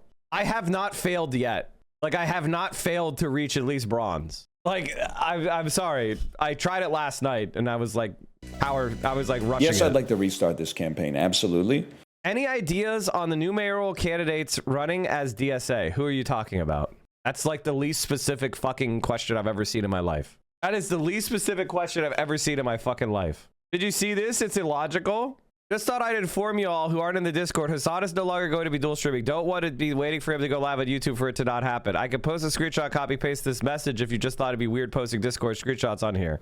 With TLDR, he says there are limitations due to DMCA and the audience separations makes it lower concurrent viewership for both Twitch and YouTube. Therefore, limits his reach on both platforms. He'll be doing a speed round with DSA Slate today, joined by Noah Colwyn and Alex Press. And later he'll be watching the TP USA halftime show with Felix and Pablo Torre. Wait, they're doing a TP USA halftime show? This is quite the show that you guys have decided to put on. So what inspired Turning Point to create this? Well, I mean, if you want to go back far enough, you know, we actually uncovered a tweet from Charlie in 2014. It had one single like. So if you think about, I mean, Charlie would tweet and get, you know, 100,000 likes. towards the end of his life, sometimes many more actually. But so he had one like 2014, and he was bemoaning the halftime show. And I think the tweet was something along the lines of, what, is clothing optional now for the halftime show? And it was just this repeat theme for Charlie. He would. You gotta be fucking kidding me right now. God, he was always somebody tweeting for the boomers. 0 likes, by the way. Constantly weigh in on the halftime show and sometimes go viral. Sometimes it was positive. Sometimes the energy was not so positive back at him. And so, when kind of some of the uproar happened based on the current pop superstar, and people kind of, not being super happy with it, we just decided, hey, there's very few organizations and groups that are positioned to kind of step into this space. I mean, Turning Point is really good at doing productions, really good at doing events, and Charlie loved playing in the cultural space, and so it was kind of like a natural fit in a weird way, and it kind of got memed into existence. We were just kind of talking about it on our shows or in interviews, and kind of making a joke about it, trolling honestly. And then I started getting inquiries from press outlets, like legitimate press outlets, going, are you planning on doing a halftime show? And what the fuck channel is this? This is a local news channel? This looks like fucking, my God, dude. God damn, dude. That's dark. This is quite. That's fucking dark. Between Nexstar and Sinclair, Trump's allies will control local news across 458 stations, up to 200 of the 210 U.S. markets. I've been calling this for a long time. This is why your boomer parents have dumb fucking takes. They just repeat back what they've seen. Please watch some of this. Fired for criticizing Israel. I shared in my private time on my private Instagram account a Human Rights Watch post in my stories in which Human Rights Watch was reporting starvation was being used as a tool of war. I was essentially asked to leave the building as though I was some criminal who had done something so egregious that I couldn't continue my stint on air, and I had to leave immediately. How influential is the pro-Israel lobby in Australia compared to what we see here in the US? Almost every major media outlet has had one of their senior, if not most of their senior editorial leaders go on Israel-funded junkets. Has there been any accountability at ABC? Have heads rolled after they lost to? Felt as though their takeaway was like, well, how could we have sacked her lawfully? People wanted me to step away from the microphone. The pro-Israel lobbyists did, and what they inadvertently did was hand me a larger microphone, and I intend to use it. Far too often, we see big news organizations around the world bow to Israel's talking points and even bend the rules to make sure their narrative is the only one reported. But in a rare win for those with principles, the Australian Broadcasting Corporation, ABC, could not get away with what many news organizations here in the US are getting away with, which is the silencing of the voice. Shout out to Trump for enforcing immigration laws and not sneaking millions in to try to illegally win elections. The people that vote for Trump tend to have low IQ. That's just a fact. How do you feel about that fact? The dumber you are, the more likely you are to support Trump. What do you think about that? Of their journalists. In December of 2023, ABC in Australia fired journalist Antoinette Lattouf in what a judge later described as an orchestrated campaign by pro-Israel lobbyists to have her taken off air. Lattouf was being targeted after an investigation she worked on revealed that video shared by the Australian Jewish Association from a pro-Palestine protest was doctored to depict protesters chanting anti-Semitic slurs. She went on to sue ABC for unlawful termination and won.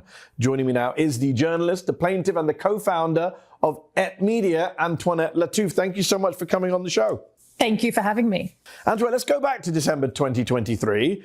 Describe to us what happened, what unfolded, the moment you were told you were being terminated. What was going on? What were you thinking? So I was presenting ABC Sydney, which is a magazine-style radio program in the lead up to Christmas, and the content was super light. I was talking Michael Bublé playlists. I was talking about the first cat ever on board the Sydney to Hobart yacht race. It was really innocuous stuff, not political, and this sits outside of news and current affairs. So it's actually nothing that I did on air. It was that I shared in my private time on my private Instagram account a Human Rights Watch post in my stories in which Human Rights Watch was reporting starvation was being used as a tool of war. And I merely shared that in my stories along with the words HRW, reporting starvation as a tool of war. That was enough to get me called into my manager's office and within minutes asked to get my bags and leave the building with the claim that I had breached a directive, that I had breached the ABC social media policy, even though the public broadcaster had in fact reported on that same finding twice in 48 hours. And I was essentially asked to leave the building as though I was some criminal who had done something so egregious that I couldn't continue my stint on air and I had to leave immediately. That Human Rights Watch tweet and report or post on Instagram, but wasn't there a campaign that preceded that? Yes. There was an investigation into you before that. What was that about? Well, no, there were complaints. The moment I was on air, because I was a casual presenter, because I do a variety of different jobs here. He has videos? Oh, shit. Hell yeah, chat. Oh, fuck yeah. Oh, fuck yeah. Oh, hell yeah. That's a lot of streams, man. A lot of streams. All right, hold on. I want to make sure I don't drop it. I kept it warm for me too. Yeah, oh, it's literally just sliding over. Oh, okay. That's why I wear layers. Thank you. And do you mind if my bag stays there? Oh my God. No, I don't. All right, cool. You want a drink?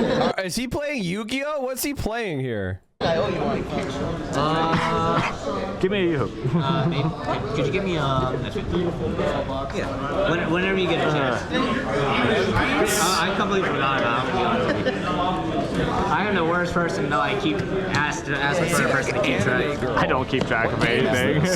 That's why you need chat to keep track for you. Right? One Piece TCG. Make it nice. Did you watch One Piece? Did you actually comprehend One Piece? One Piece is like a leftist show. Like One Piece is actually a left-wing show. They would hate, like all the characters of One Piece would hate you, bro. What the fuck? Did you not comprehend the show? Are you a world government fan? What? Mike started watching One Piece? No, I will never watch that. But I could at least learn about it enough to talk about it. I think I saw some of the live action show. I saw some of the live action show and I was like, is the live action show bad or good? I'll have to keep, well, I didn't hate it or anything. It was fine. Anyway, my point is like, honest to God, bro, what's wrong with your hand? You should get that checked out. The spider veins and things, it's kind of concerning. Get those checked out. All right, what were we talking about? Oh yeah, you're not allowed to criticize Israel. If you criticize Israel, you have guys like that come into your chat who love One Piece but didn't process any of the things that were being said. Isn't it funny how like Asmongold is such a fucking Zionist bootlicker and he tries to obscure it and the dumbest people you've ever met fall for it? That's crazy. Australia, and I would routinely come into the public broadcaster and do various stints. And the minute I was on air, there was an orchestrated email campaign by two WhatsApp groups, that's at least that we know of, one called Lawyers for Israel, and another one called Jewish Creatives and Academics. The very fact that I was on air. This is post October the 7th, 2023. They didn't like you being on air. They didn't want me being on air. Just for the sake of our viewers watching who don't know your background, what is your ethnic background, if you don't mind me asking? Yeah, so I'm Lebanese Australian. I was born in Australia and I'm part of quite a large Lebanese diaspora here in Australia. And in fact, in Australia, Arabic is the third most common language. Islam is the fastest growing religion. So we have a very large and robust community here. But you being on air as a Lebanese Australian post October the 7th pissed some people off. It pissed some people off. It pissed some people off because I had been critical. I dared use the words apartheid, genocide. I'd been critical of Israel's military campaign on my social media. And I had done for another outlet an investigation which debunked what was found to be doctored audio and vision of an opera house chant. And so people were not happy that I was near a microphone. And that was enough for the campaign to rattle my employers in what the federal court judge later. Guys in his 30s playing with literal children, recording them, not super weird at all. Here's my thing. There's nothing wrong with playing a TCG, and you're gonna, you know, if you play a card game or a video game, sometimes kids are gonna play the game. There's nothing wrong with playing with them, as long as that, you know, you're a reasonable, responsible adult. That's fine. You know, if I go kayaking, I'm probably gonna run across some kids that are kayaking. What you should do as a non-related adult is demonstrate good behavior and show them the right way to do things. Be a mentor. I think Americans are entirely too individual. Found was surrendering to pro-Israel lobbyists and absolutely, you know, surrendering my employment rights by not giving me a right to reply and firing me for my political opinion, and that political opinion being opposing the military campaign in Gaza. The judge in your case also described your termination to be part of a, quote, clear orchestrated campaign by pro-Israel lobbyists. The Sydney Morning Herald published a report last year detailing how a WhatsApp group, you just mentioned it, called Lawyers for Israel, had a direct line to the chair of ABC at the time and threatened legal action if you were not sacked by ABC. They even called your lawyer, Josh Bornstein, who is Jewish, a traitor. The names of these lawyers have been withheld from the public by a suppression order. Isn't that a bit weird? Isn't that a bit strange? Shouldn't Australians have the right to know if their lawyer is part of a group bullying major news organizations into carrying out unlawful acts? Liking this video? Then don't just watch. Hit like, share, and subscribe. You know, the thing that really bothers me about all of this in general is we just have a society where you cannot expect even basic competence. People will dedicate their lives to Star Trek or One Piece or any sort of like revolutionary content, you know, whether it's Star Wars and Andor. And it's just like it doesn't penetrate. And I kind of want to understand what it's like inside that kind of brain. It's not even media literacy. It's just like, I want to understand what you think you're seeing. You know what it's like, chat? You know how some dogs can look at a mirror and they can recognize themselves and go, oh, that's me. And some dogs can't. You know what I mean? Like some dogs look at a mirror and think that's another dog. And other dogs look at a mirror and go, oh, that's me. I feel like humanity has a lot of those divisions. Like their brains are just like not capable of really processing it. It's like too complicated. There's too many like moving parts, so they can't hold them all at once. Like the mental equivalent of not having two hands. They only have one hand. If you watched it, then you'd know he idolizes Garp the Fist, while the rest of us still like him but hate him for Ace. I have no idea what that means. I think those people are scared that if they related the media to the real world, they would have to deal with the fact that they are the bad/evil people IRL. Well, just simply stop being bad. Stop being evil. It's like Mike talking football without watching football. I've watched a lot of football in my life. So the fact that I'm off of watching sports lately just because it's not in my media. It's not in my media diet. I don't stumble across it anymore because it's not like I don't have like regular television anymore. So I just don't stumble across the game and go, oh yeah, I'm going to watch the game. You know what I mean? Which, by the way, chat, who are you rooting for in the Super Bowl? Bad Bunny, obviously. We can't wait to hear the Bad Bunny halftime show. I really don't like either team. There's just something about the Seahawks that rubbed me the wrong way. But I definitely hate the Pats. Fuck the Pats. So if I had to choose, I would probably go with the Hawks. But I wouldn't be happy about it. Mike, how do you feel about this report? If I'm being unironic, I think this should be illegal. I already know what this is. And I unironically, this should be illegal. Like, no cap. My friend is performing and she told me she's going to be incredibly political in a very direct way. She said Bad Bunny's goal was for the show to agitate people to act. Oh, shit. I hope he's ready. I hope he's ready for the backlash. This is the sport. It's on Kick, chat. This is literally just brain damage. There's no sport where you do this, by the way. Even in the worst contact sports, even if you're playing rugby, even if you're playing football, even if you're playing ice hockey, collisions like this are extremely rare. And in all of those, you know, especially rugby. Rugby doesn't have as many of these kind of collisions. Football has more, hockey has more, but they wear armor because it's so bad for you. And it still doesn't work, by the way. You still get brain damage. So this is called the fencing response, in case you're wondering. This means you just got brain damage. Whenever you lose consciousness, you do the you have the fencing response. So he lost consciousness there. That was brain damage. Like this sport, this is dumb as fuck, dude. It's actually just dumb. God, I hate these fucking losers, man. And you know, when you get brain damage, it makes you more violent as well. Better or worse than the slap competition? Significantly worse than the slap competition, although the slap competition is not good. The Guardian, New Zealand teenager death tackle game. New Zealand teenager dies after tackle game linked to viral run it straight challenge. Well, like, American football used to be like that. We're thinking about banning it because there were multiple casualties at a fucking Yale game. And Teddy Roosevelt came in and they regulated the sport and they added leather helmets and shit. They were going to ban football because it used to kill people a lot. Then they just changed it to, like, you know, more brain damagey. At least in football, one is trying to get away while the other tries to tackle. In football, you don't usually have head-on collisions where you're both running at each other full speed from opposite vectors. Like, typically in football, like, you're running away and they're trying to catch up, or you're blocking and you're not coming from it's rare where you're like sprinting and then deliver a hit. And it almost never happens where you're running and then you deliver a hit like that. And that's why they have, like, eliminated a lot of the instances in the game where you would have a running start to a head-on collision. Like, they've changed the kickoff rules a number of times to avoid that.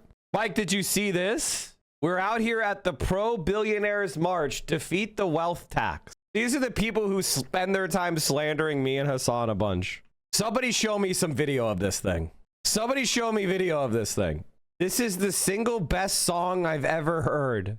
Fascist, they swear it's true. They set fire to Minnesota. We smell the fumes. They say. Oh, we know that's not true.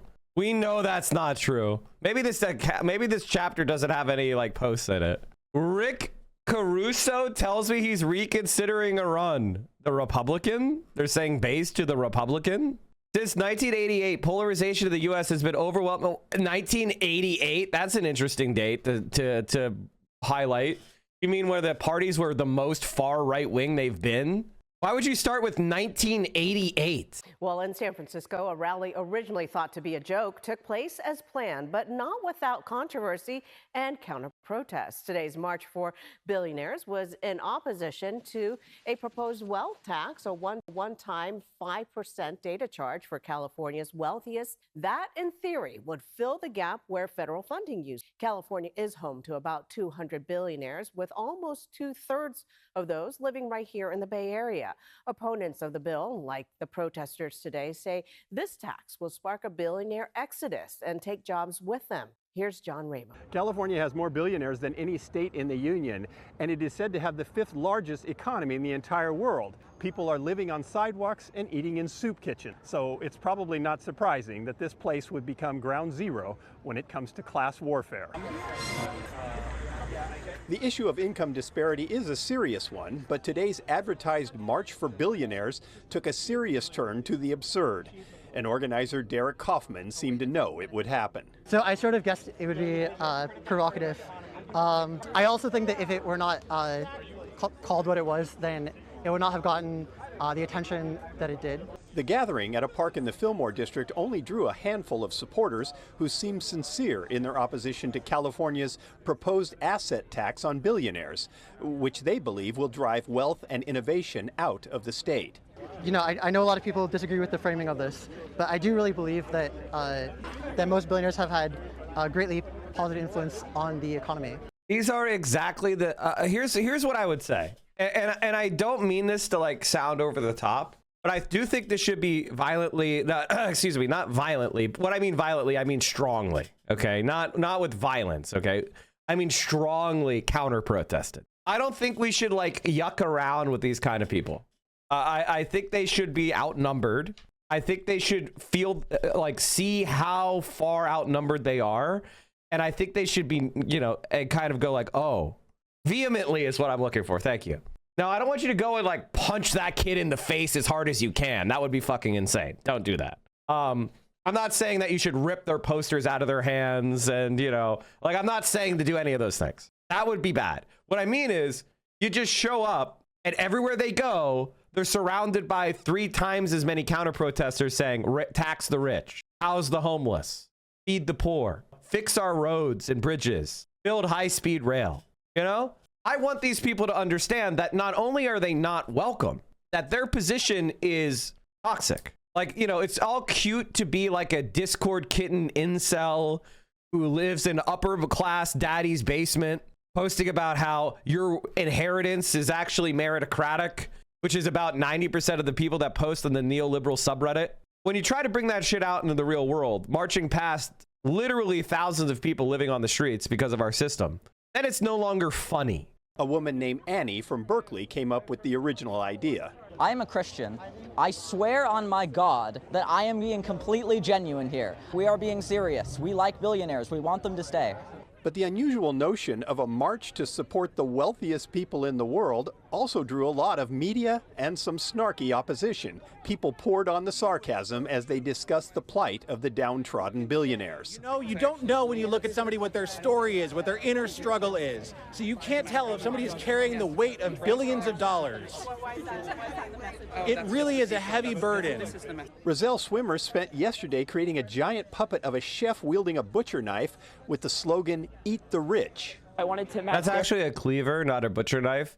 Common misconception. You know, cleaver is for, you know, severing bones, right? That's for, you know, working the joints, severing bones so you can work the meat. Typically, you don't butcher with the cleaver. The cleaver is for hacking, you know, and you just like take the arm off, take the leg off. That's what the cleaver's for. Absurdity with my absurdity to point out just how ridiculous they look by having a 10-foot puppet to chase them around. With that, the march began, heading for City Hall. Along the way, it drew plenty of stares and a bit of outrage from small business owner John Quillinan, who supports the idea of a 5% tax on billionaires' wealth. The fact that that is not acceptable to them makes me sick to my stomach. I would give up 5% of my net worth over 5 years to help my community. I own a small business. I'm not doing amazingly, and I would still do it to help people. What's wrong with you that you won't? But Michelle and Jesse Foster were mostly confused when the procession passed them on the street corner. At first we were horrified, and then I'm not sure if they're joking. They have to be joking. It's a joke for sure. Cynical. Has to be. Yeah. You don't think this is real? No. I mean, is it kind of hard to tell, though? A little. It's a little scary these days. You can't trust anything, right? So anyway, I was on the phone with my daughter, and I'm like, I've got to hang up. I've got to go yell at these people.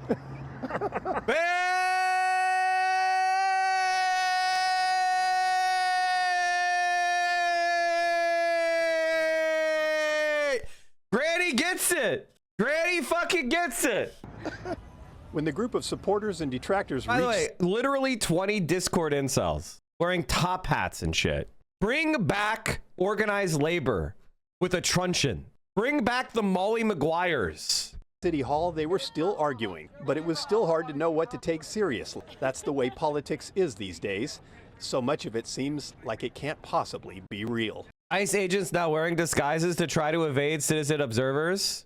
Mike, what's going on with the LA mayor's race? I'm still trying to figure that out myself. Holy shit. Bother American citizens. Look, you're gonna tell me this is what our taxpayer money goes to. Renting these vehicles, getting these fake ass tags to come and sit here and watch my business. Look at these fucking pieces of shit. This is what these pieces of shit are paid to do. This is what they get paid to fucking do.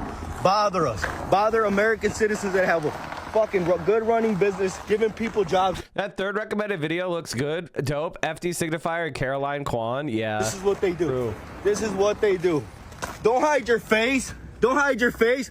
You're proud of your job. Show your fucking face. Show your face. Yeah, show your face. Don't be such a fucking pussy. Look, you're gonna tell me this is what our taxpayer money goes to. Renting these vehicles, getting these fake ass tags to come and sit here and watch my business. Look at these fucking pieces of shit. This is what these pieces of scum. I think $1 billion in $100 bills weighs 2,500 pounds. The billionaire struggle is real.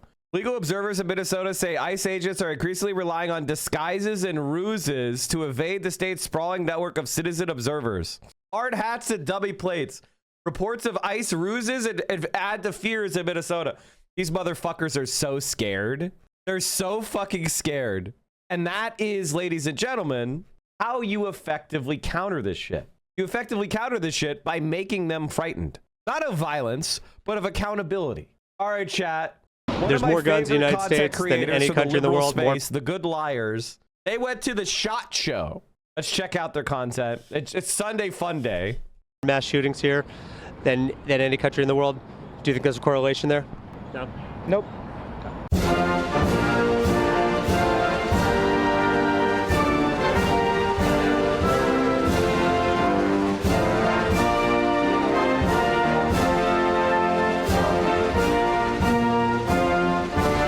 We are here in Las Vegas, and behind us is the Venetian Hotel. And this week, it is host to the SHOT Show, a big invite-only pro-gun convention where about 60,000 people from all 50 states and 126 countries show up to check out new gear, party, and most importantly, quietly plan the future of gun politics. Hey, a couple guys in suits. What's happening at SHOT Show? All sorts of things. What actually happens inside of it? I don't know. Now, on the surface, it looks and feels like a giant product expo, but underneath, it's a closed-door strategy session for manufacturers, dealers, lobbyists, and lawyers, all comparing notes on how to grow their business in 2026. What happens in the SHOT Show? You can't say? Now, when people think about gun lobbying, they usually think about the NRA. Are you familiar with the NRA? Have I done a weekend there in Vegas Do you know yet? what the NRA is? Yes, of course. Have you heard of the NRA before? Yeah. Have you heard of the NSSF? What's that? No, I haven't. No. Do you know what the NSSF is? No. The National Shooting Sports Foundation. They're the ones who put on the SHOT Show, and they have quietly overtaken the NRA as the biggest spender on gun lobbying here in the United States. So what is? You know, before we get into this, did you see that Clavicular or whatever? He agreed to do a like MMA fight with the leftist. He was like, any leftist, come try to fight me. Did you guys see that? And so a leftist took him up on it. I told you some people are going to be on your ass, Clav. What's my rate, Clavicular? What's my rate? This is for all the bullshit that I gotta watch on my fucking feed. All the fucking time. All right. Guillotine choke. Hey. He could have killed him. He was taunting him with one arm. Oh. Oh, sorry. Rear naked choke. Sorry. You're right. I told you some people are going to be on your ass, Clav. What's my rate, Clavicular? What's my rate? This is for all the bullshit that I gotta watch. Oh my god, dude. God damn, dude. He let him off way too easy because he was trying not to go to prison. So you can't, if you're in a sparring match, a physical sparring match in any kind of combat sport, if you establish something like, hey, if I tap out, that means you have to stop, and you don't stop, you've actually committed like a pretty serious felony. So you know, there's just no way around it. Like the moment, like if you have agreed upon like, hey, if we're fighting and then you tap out and then I keep fighting you, well, now it's a felony. So that's why he had to go easy on him. All right. Hutch is the biggest moron alive. Wait, he has another moronic take again? Another moronic take? The person who's best positioned to win in 2028 is Kamala. Chat kind of gets pissed at me sometimes for saying it, but it's just the truth. Like when we look at the numbers, like the person right now who is best positioned to win in 2028 is Kamala. Like that's just what the numbers show. We're 3 years. We got 3 years, little under 3 years, and so there's just so much time for things to change. But like right now, there is a very non-zero chance that Kamala wins the nomination again. Well, I guess she didn't win it the first time. She wins the nomination. She in was 2028. appointed it. And then at that point, guys, like I like her odds against Vance. I don't know about you guys. I fucking like her odds against Vance. Are you kidding me? Listen, it's very easy to just laugh at Hutch and call him a fucking moron and you know, dunk on him and just be like, oh, this guy's an idiot. This guy's a fucking moron. What a dipshit. What a professionally wrong idiot. Like, that's very easy to do. I mean, he just said he'd vote for Epstein. He also said he'd vote for segregationist Democrats. He said that if somebody came out arguing in favor of segregation, but they put a D next to their name, he'd vote in favor of it. So let's leave that aside, right? And he says that today. Like, if today somebody was a segregationist, he would vote for that. Let's leave all that aside, because it's obviously stupid. But I want to explain to you why it's stupid for a second. Kamala Harris has name recognition. And the way campaigns work is that name recognition years before the election oftentimes can represent soft support. We've seen this many, many times over many elections. Now, I don't think you've paid attention to many presidential elections. Kamala Harris's support is paper thin. And until we actually have official launched campaigns and people are campaigning on issues and on ideas, and social media is going crazy, we're not going to be able to tell who's popular or not. But I can tell you this right now. I've seen a Kamala Harris campaign before in 2020. It was a complete and utter flop. She was such a poor manager. She ran out of money, even though she was continually pushed as the front runner by the Democratic Party establishment. And she ate fucking shit. And she had to drop out before Iowa. She would not have won an open primary in 2024. If she had had to run against a bunch of other candidates, she would not have been nominated. That's just the reality. Hutch to the limits of Hassan bad liberalism. Oh God, it's so long ago though. This is a long video about FDR football reform, and you were talking about only the first 15 minutes. And I don't think Hutch deserves this amount of attention, to be honest with you. Like, if you just go to Hutch's account, I mean, like, let's just be honest here. Hutch is unbelievably cucked. China maxing. Like, he's just trying to steal other people's fucking thumbnails. My fellow libs have gone insane. And Vosh gives up. Like, he's such a pathetic fucking slop tuber loser. Hassan might be shocking his dog.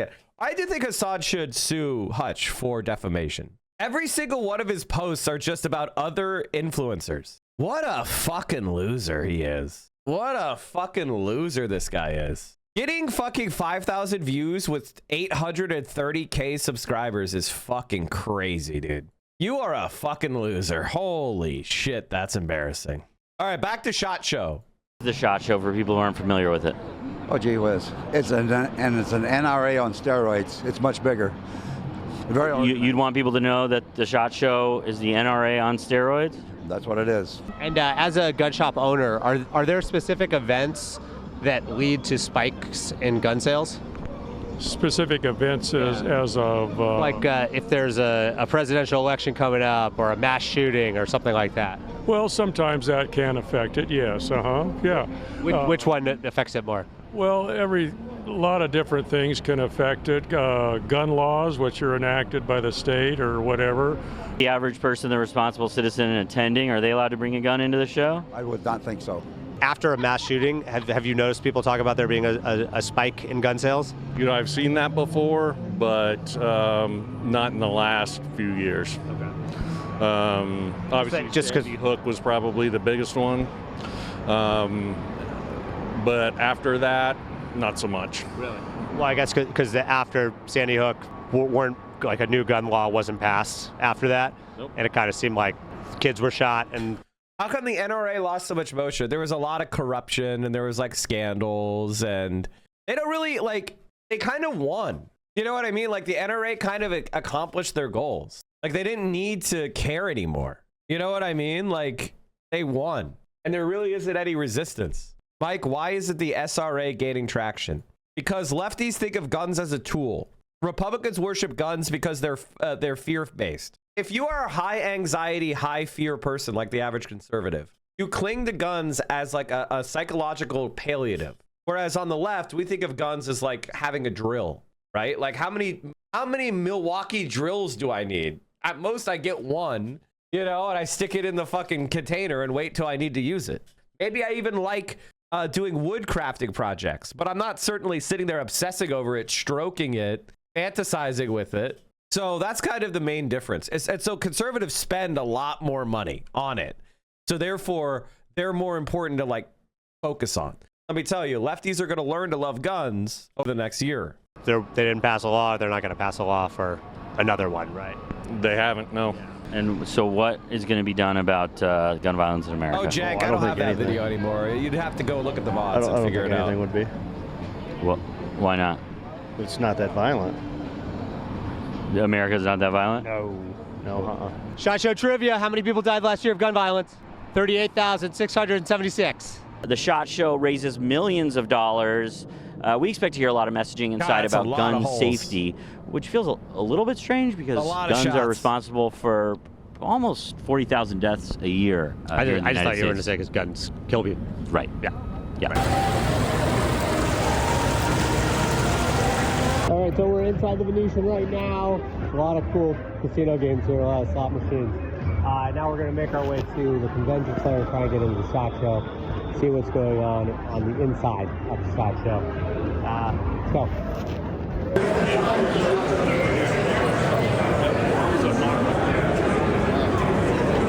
Hey, sharp dressed guy, how's the SHOT Show this year? Good. What happens in the SHOT Show? Industry meetings. And what part of the industry are you? I work for a manufacturer. So we're inside the SHOT Show now, and one thing we've noticed after going... New York Times report on increasing gun ownership in Minnesota. Meet Minnesota's newest gun owners. How much have you shot before? Okay, we got to work on that. We got to work on that grouping, man. We got to work on that grouping. That means the fundamentals are off. Okay, we got our fundamentals off. All right? That's why we're there. That's why we're practicing. Just like 22 rifles in Boy Scouts. Here in Minnesota, people who've never considered owning a gun are now learning how to use one, as immigration operations and protests have upended daily life. In the weeks since federal agents arrived here, and after the fatal shootings of Renee Good and Alex Preddy, firearm permit applications have surged. Data obtained by the New York Times shows a sharp increase in permits to carry across Minneapolis and surrounding counties compared with the same time last year. You just show me your two-hand position. Good. Alex von Bradenfels calls himself a, quote, nerdy software engineer. You gotta write up his and says that nostril he's there. not the kind of person you'd expect to see showing up at a gun range. I would never have seen myself getting a gun if not for, the government coming here and seeing them violate people's rights incredibly violently. The first time that I went to a protest, a federal agent pointed a gun at me for filming him. I was always in support of gun control. Recent events here, the killing of Alex Preddy, changed that for me. All right, so AR-15. Magazine will go in right there, and this is your charging handle. Not everyone buying a... Okay, bench rest. Okay, here. You want to have, if you're using, I don't know what kind of sights he's using, but I mean, could be worse. He was directly above the 9, so he's dead center. Oh, he's center, but he's high. Gun wants to defend themselves. So typically when that happens, that means you're not using the iron sights correctly. You're supposed to cover the target. You're supposed to line them up and then cover the target. Federal agents. Some, like Aaron Giddens, feel the need to arm themselves because of anti-ICE protests. I have no fear of ICE being here. I mean, this right here. Effects of ICE. Because anti-ICE protests. I have no fear. I mean, ladies and gentlemen, I think literally anyone could pick this gun up and use it very effectively. Put the red dot over the thing you want to blow up. Of ICE being here. This is a 9mm. Effects of ICE being here and all the protesting. I guess it could be a 38, but I think that's the 9mm, right? This is interesting because SIGs don't usually have safeties, mechanical safeties, external mechanical safety. So is that a SIG? I think it's a SIG, right? But it's got a modification. That's cool. To a protest. It could be a 38. I mean, why do you feel like you need to carry there, right? Instead of spending all that time and energy, why are you not instead like trying to help these illegal immigrants become legal immigrants? That's a BB gun. Does it matter which one I put in? Brittany Cedeno is visiting the range today to train with her husband, who's a seasoned gun owner. So talk to me about where you stand politically and your journey into firearms. I'm liberal, progressive, whatever. You know what I mean? There are people who legitimately need, protecting. Brittany worries that Kevin... Oh boy. We're not firm enough, Kind of sitting there, you want to push out. You want to push out a little bit more than that. It depends on whether you're doing a Weaver or an isosceles. Okay? Now, personally, I learned the Weaver because I'm old, and it just feels more athletic to me. Citizen faces new risks every time he decides to carry a gun. Everyone is a gun expert today. I've been shooting since 1996. Actually, yeah, 1996. So I think maybe. Every single time that I have to leave, get groceries or whatever it may be, I'm having to make decisions such as do I carry, do I not carry? Doesn't mean he's good at it. Very true. I'm not. I'm competent. I need to practice more. Is this a life or death, decision? You're a minority. does paint a target on you. Isosceles is simple. Yeah, anything that's symmetrical is simple. We should definitely learn that way. I think that's the way people learn these days. I mean, the thing is, like, shooting at a target is different than shooting at someone else who's shooting back, right? Like, that's another thing. Like, when you're shooting against someone who's shooting back, you need to learn to work around cover, which is a little bit of a different skill than putting holes in paper. Even though I didn't want to, I was like, I'm going to learn so that if I absolutely have to, I can exercise, you know, like my Second Amendment right to protect yourself with a weapon. Gabbard Gaming says you must learn the 4 core tenets: sight picture, steady position, breathing, and trigger pull. So true. Smooth trigger pull is huge. That's where people have the most trouble. You have everything correct, but the way you pull the trigger fucks it all up. Everything that's been happening recently. New meat canyon about ice? Holy shit, this is cool. Holy fuck. This looks so fucking cool. This is why streaming on Sunday is fun. We get some fun videos in there. All right, we'll do this next. Let's finish this. Added together to drain our savings to buy this gun and to buy like one of those. And I kind of hate the fact that things are changing so quickly and everything is so uncertain. I have no illusions that I'm gonna defend myself with a gun from the state, but I want to be able to defend my community through collective deterrence. Based! Based king! If enough people in this community are arming themselves, and you know DHS and ICE know that, then I'm hoping that it'll make them think twice about their own illegal violence, essentially. Of course, every single time. What have you guys not seen? What if there's any chance a cop might get shot, they run away. I actually think that America, you know, I've talked about revolutionary violence and what war really looks like. But as far as like tactically, I don't think there's a country in the world that's more vulnerable to a determined insurgent guerrilla resistance. If you had a few squads of guys that just planned for hit and run tactics, they had smooth fucking methods of evasion, they would never get caught. They would never get caught because the cops would run and hide and button up, and you'd take your pot shots and then you'd run away, you'd escape, and the cops would be sitting there hiding. And that's just the reality. Like, I'm not advocating for it, of course. I'm just saying that police in America like to be the bully. Anytime there's any gunfire going in their direction, they hide.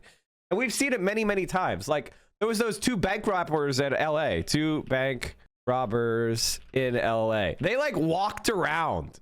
The North Hollywood shootout. They just walked around. Good evening. It was a scene. All right, we're not going to watch that yet, but...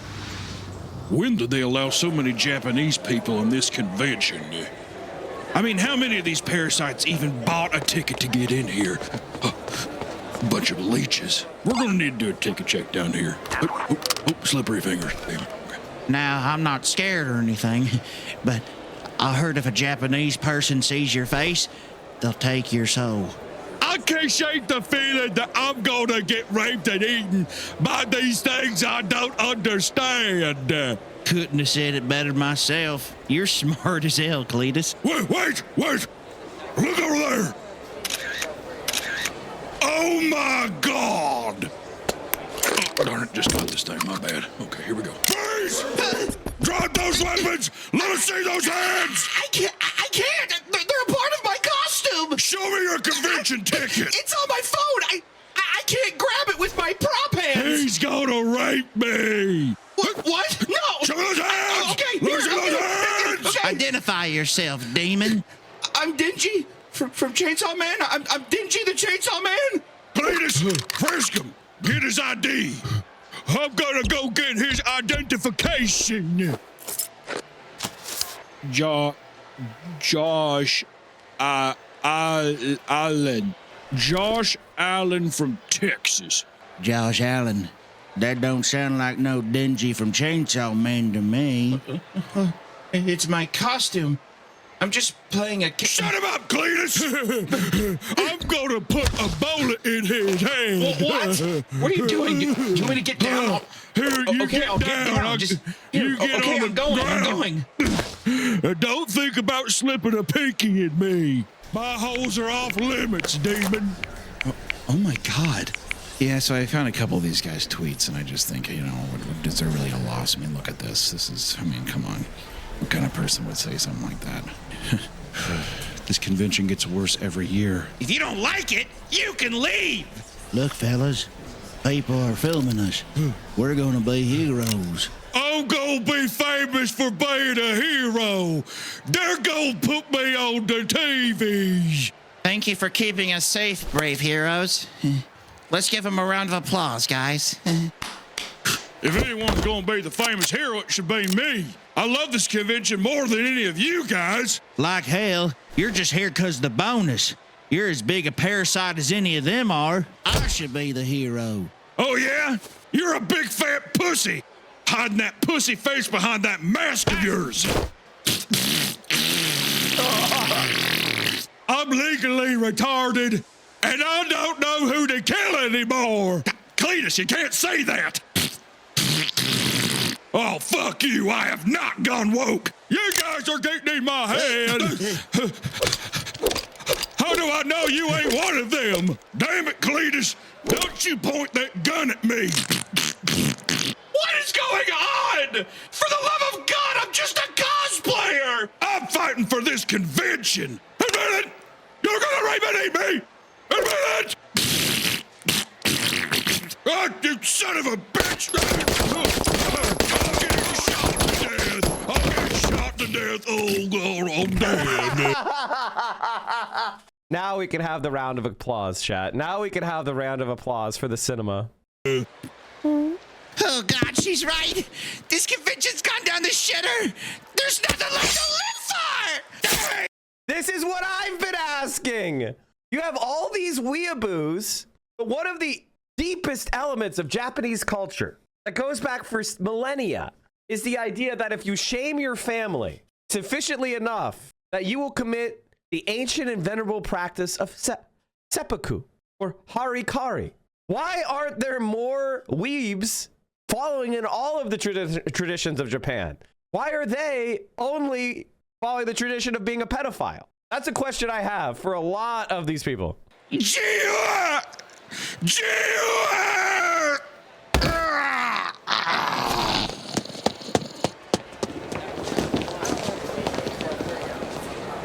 Hey! Let me see your convention ticket. Can we just all sit up and salute Meat Canyon? What a fucking king. Dude. What an absolute king. Yo, get in there and like, comment, and subscribe. What the fuck are you doing? I thought he was retiring.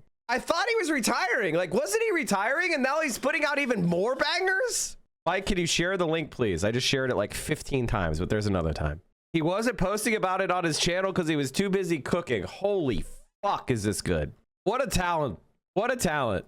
And if you know anything about the North Hollywood shootout, two guys had AKs and some pretty standard body armor, and they just walked around. Larry is carrying almost 20 kilograms of gear, including homemade bulletproof protection, which covers him from head to toe. Emil, more lightly equipped, takes only a metal ballistic plate to protect his vital organs. Sometime earlier, they had swallowed tranquilizers to reduce the stress of going into action. 9/11 Beta blockers. That's a hack. That's an actual hack. What the fuck? I didn't know about that. a.m. The duo gradually approached their target, a Bank of America branch in North Hollywood. The car parks, but surprisingly, the robbers position it facing the wall. A curious strategy, given that parking in reverse would have enabled them to escape more quickly. No matter, the robbery is about to begin. Larry and Emil put on their hoods and sunglasses. Larry does a quick check on the police scanner, which he illegally you could probably just like leave the car running, you know?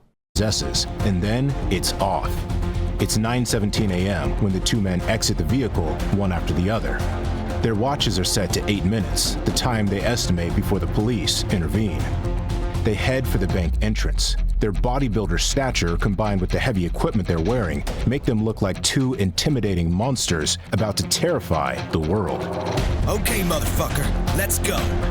The robbery begins when Larry orders one of the bank's customers to enter the establishment. Two policemen standing near the bank witness the surreal scene.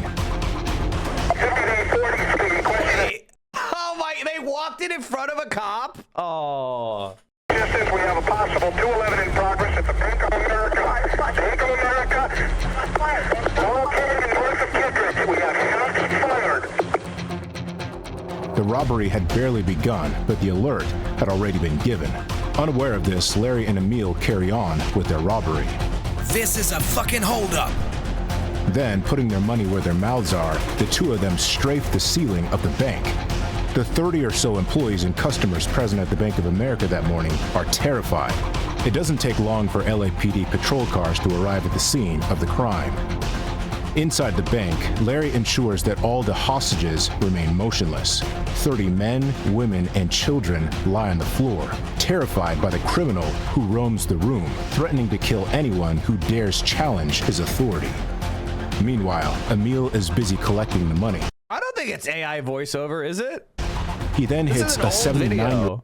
Oh, I guess it's from a year ago. I guess it could be. Lady who doesn't obey quickly enough with a backhand to the head, then fires a dozen shots at the security door of the ticket office.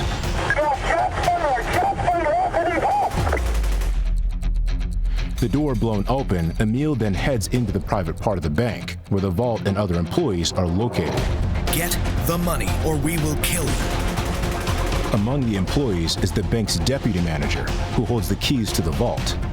Seeing the robber's determination, he gives him access without resisting. This doesn't stop Emil from whacking him over the head with a rifle butt.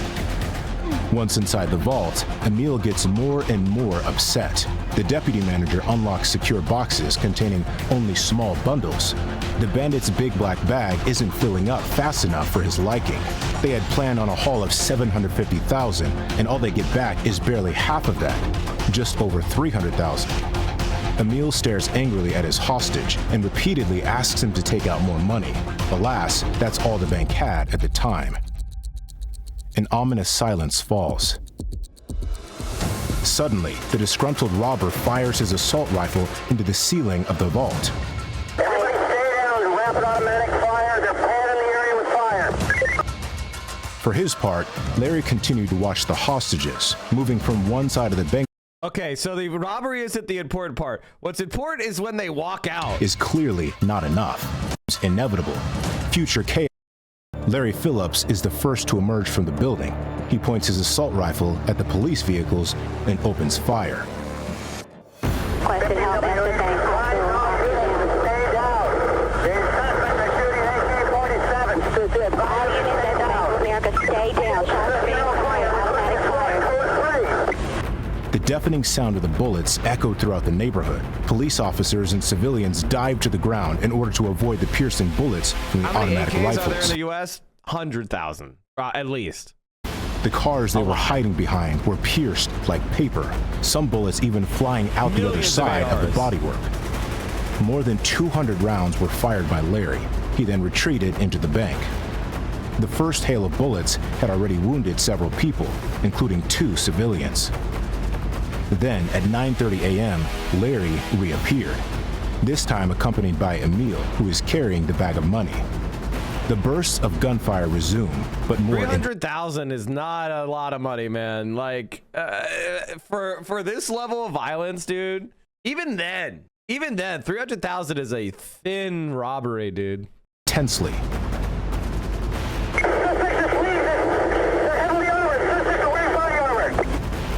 John Caparelli, a police officer present that day, remembers, a single fully automatic AK-47 makes a whole lot of noise, but when Matasariano joined his cohort in the lobby, the sound of 2 became the stuff of nightmares. It was the Devil's Symphony, and something that stayed with me even to this day. The hail of bullets hit many police officers, including one who was shot in the thigh, shattering. So the only reason I bring up the North Hollywood shootout is to say these guys were not very competent and they fucked everything up. But even a modicum of preparation, they had the LAPD just locked down, and it was 2 fucking guys, and they were not very good at this. Like, if you have a real resistance group, like, that's the thing about violence. Violence is one of those things that most of the time, what prevents violence from occurring is not because people are deterred from committing violence. They self-deter. And what's happening and what worries me in this country is, like, when you see guys like this running around committing violence against the law, eventually people are going to cross that Rubicon. And when they cross that Rubicon, look how unathletic these guys are. Jesus Christ. Come on, try again. Climb over. Climb over, baby. Climb over. Hey, arrest her. Let's see it. Look you. Hey, arrest her. Get the Lost to a low fence. A pair of ICE agents failed to scale a 3-foot tall fence. Yeah, right. Fuck you. We're on arm. Fuck you. We're fucking on arm, man. Hurry up. We're scary, I get it. No, I'd be scared too. Scared of fucking. Yeah, right. Fuck you. Did you see the one where they slip and fall on the gun discharges? What? No. So right here, this is a felony assault. So they're on the sidewalk, right? They're on the sidewalk. He just runs up and sprays her with a chemical agent. Felony assault.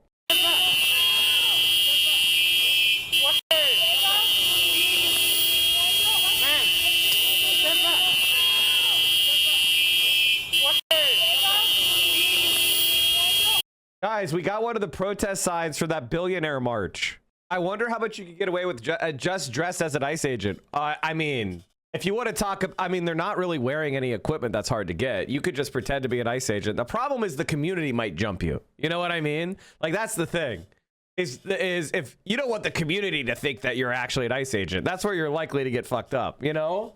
But yes, if you dressed as an ICE agent, you certainly could disrupt that situation pretty badly. That's why there's no real insurgency in America. But if there was, like, shit would fall apart very rapidly and very quickly.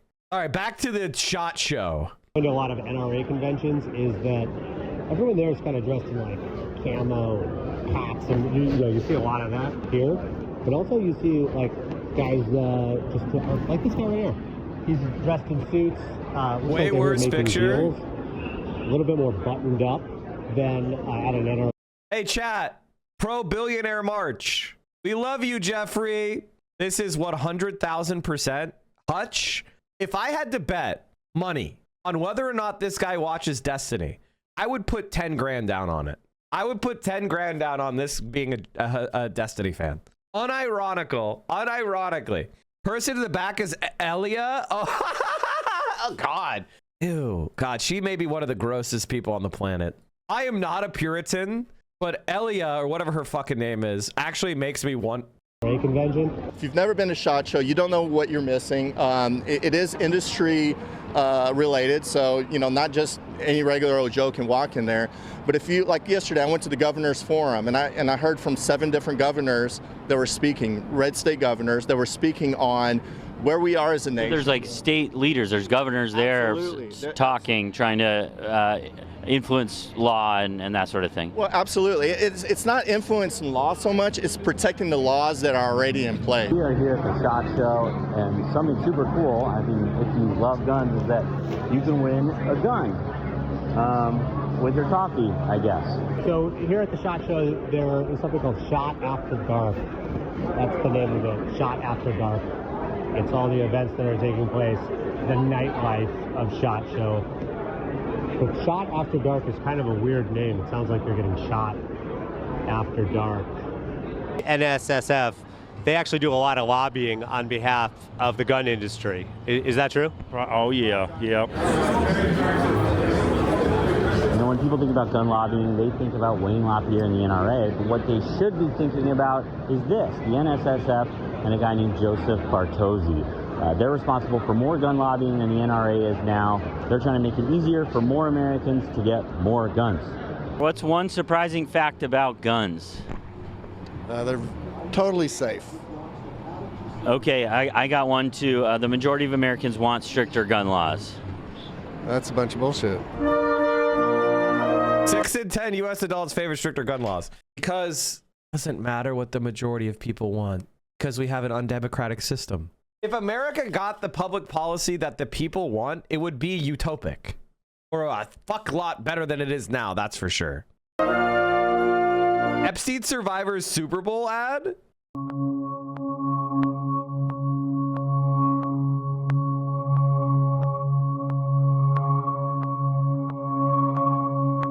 $3 million files have not been released. After years of being kept apart, we're standing together. Standing together. Because this girl deserves the truth. Because she deserves the truth. Because we all deserve the truth.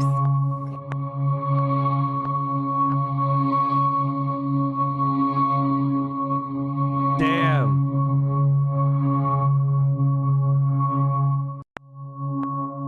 What are ads going for the Super Bowl this year? Does anybody know? There's another sign here for a SHOT Show giveaway. Let's see what they're giving away this time. Oh, it's a gun. All right, so here's a booth for 6 Hour. This is one of the biggest gun makers in the United States of America. Their guns have actually been used in a lot of the mass shootings that have happened over the last 10 years here in the United States of America. I don't see any mention of that here with the products they're selling.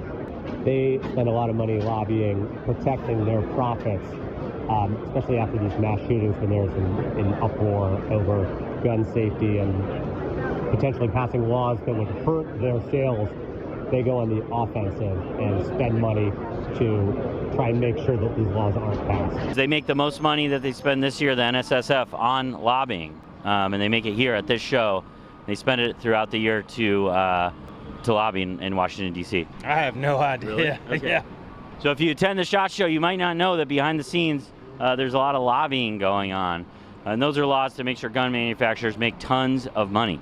It says, did you know your attendance at the SHOT Show directly supports the mission of NSSF, your industry's trade association, from advocating on behalf of the industry in Washington, D.C., and in state capitals nationwide to providing compliance education, industry research, firearm safety programs, and helping grow participation in hunting and the shooting sports. NSSF's strengths and successes on behalf of the industry are fueled by you and your business. And they're saying that because this show brings in about 75% of the money that the NSSF brings in a year. So this is where the lobbying money comes from. In the defense industry. Oh, okay. What do you do? Weapons, ammunition. Weapons, ammunition? Yes. Is this a big show for protecting the sales of guns in the United States of America? We don't really sell in the U.S. Oh, okay. Yeah, we have just partners that we meet here. Oh, okay. Where do you sell? I cannot really tell you, but it's not in the U.S. Okay. Can you give me a hint? What the fuck does that mean? Oh, Israel! He's selling in Gaza! Africa, Europe. Yeah. Okay. Who are you selling to in Africa and Europe? I cannot tell you. Okay. Sorry. All right. Well, that was interesting, to say the least. We found another giveaway. Let's see what they're giving away here at the SHOT Show. Oh, it's looks like it's 2 guns. There's also a suppressor. How was the SHOT Show? Where are you guys in from? Austria. Germany. Well, what are the gun laws like in Germany? Gun laws very bad. They're bad in Germany? Yeah. Most laws, and I think the political guys want anti-weaponized our civilization. Yeah. Are there a lot of mass shootings in Germany? No. No. Okay. Okay. Bye. All right. One thing we've heard from a lot of people is you might want to carry a gun, but you never want to have to use it. Anyway, here's a sign that says gear for your daily gunfight. Does anybody have that link to that pro Jeffrey Epstein sign? With a picture of a gun. But buying a gun is a lot to do with kind of a personal thing too. I mean, you have to. Is it emotional? Is it an emotional thing? Well, I wouldn't say it's so more emotional. It's more personal. People like to get something that fits their hand well, so they can actually operate well. Some people can operate revolvers better than semi-autos, so that would be the better gun for them, especially women. You put it in your hand, you kind of know when it touches your hand. Guns are like a pair of shoes. I mean, you can't wear the same shoes maybe that he wears because you got bigger feet than him. So. Well, they don't. Shoes don't fire bullets and kill people. Yeah. There's a difference, I guess. Well, you want something that fits your hand. Yeah. So like a glove with bullets, kind of. What's that? It's like a glove with bullets. Yeah. Yeah. Yeah. How do you think we can keep Americans safer from gun violence? Everyone carry a gun. Just more guns, arm more people? Yeah. This is the U.S. CCA, United States Concealed Carry Association. And they have a sign up here that says save lives, and I guess it'll save lives if more people are carrying guns. We have the most guns out of any country in the world, but we also have the most mass shootings. Do you think those things are correlated? Not at all. So I just heard a couple guys in church talking about a big sale they made here. It's all about sales and profit. It's something you don't really think about with the gun industry, the way it's framed. It's more framed like, oh, this is your right. You need to have a gun. That's the reason we're fighting for gun rights. But really, it's all about profit. We keep hearing that over and over again. Just profit, profit, profit. It's all money. Oh, look, an auction. Let's see what they're auctioning. It's a gun.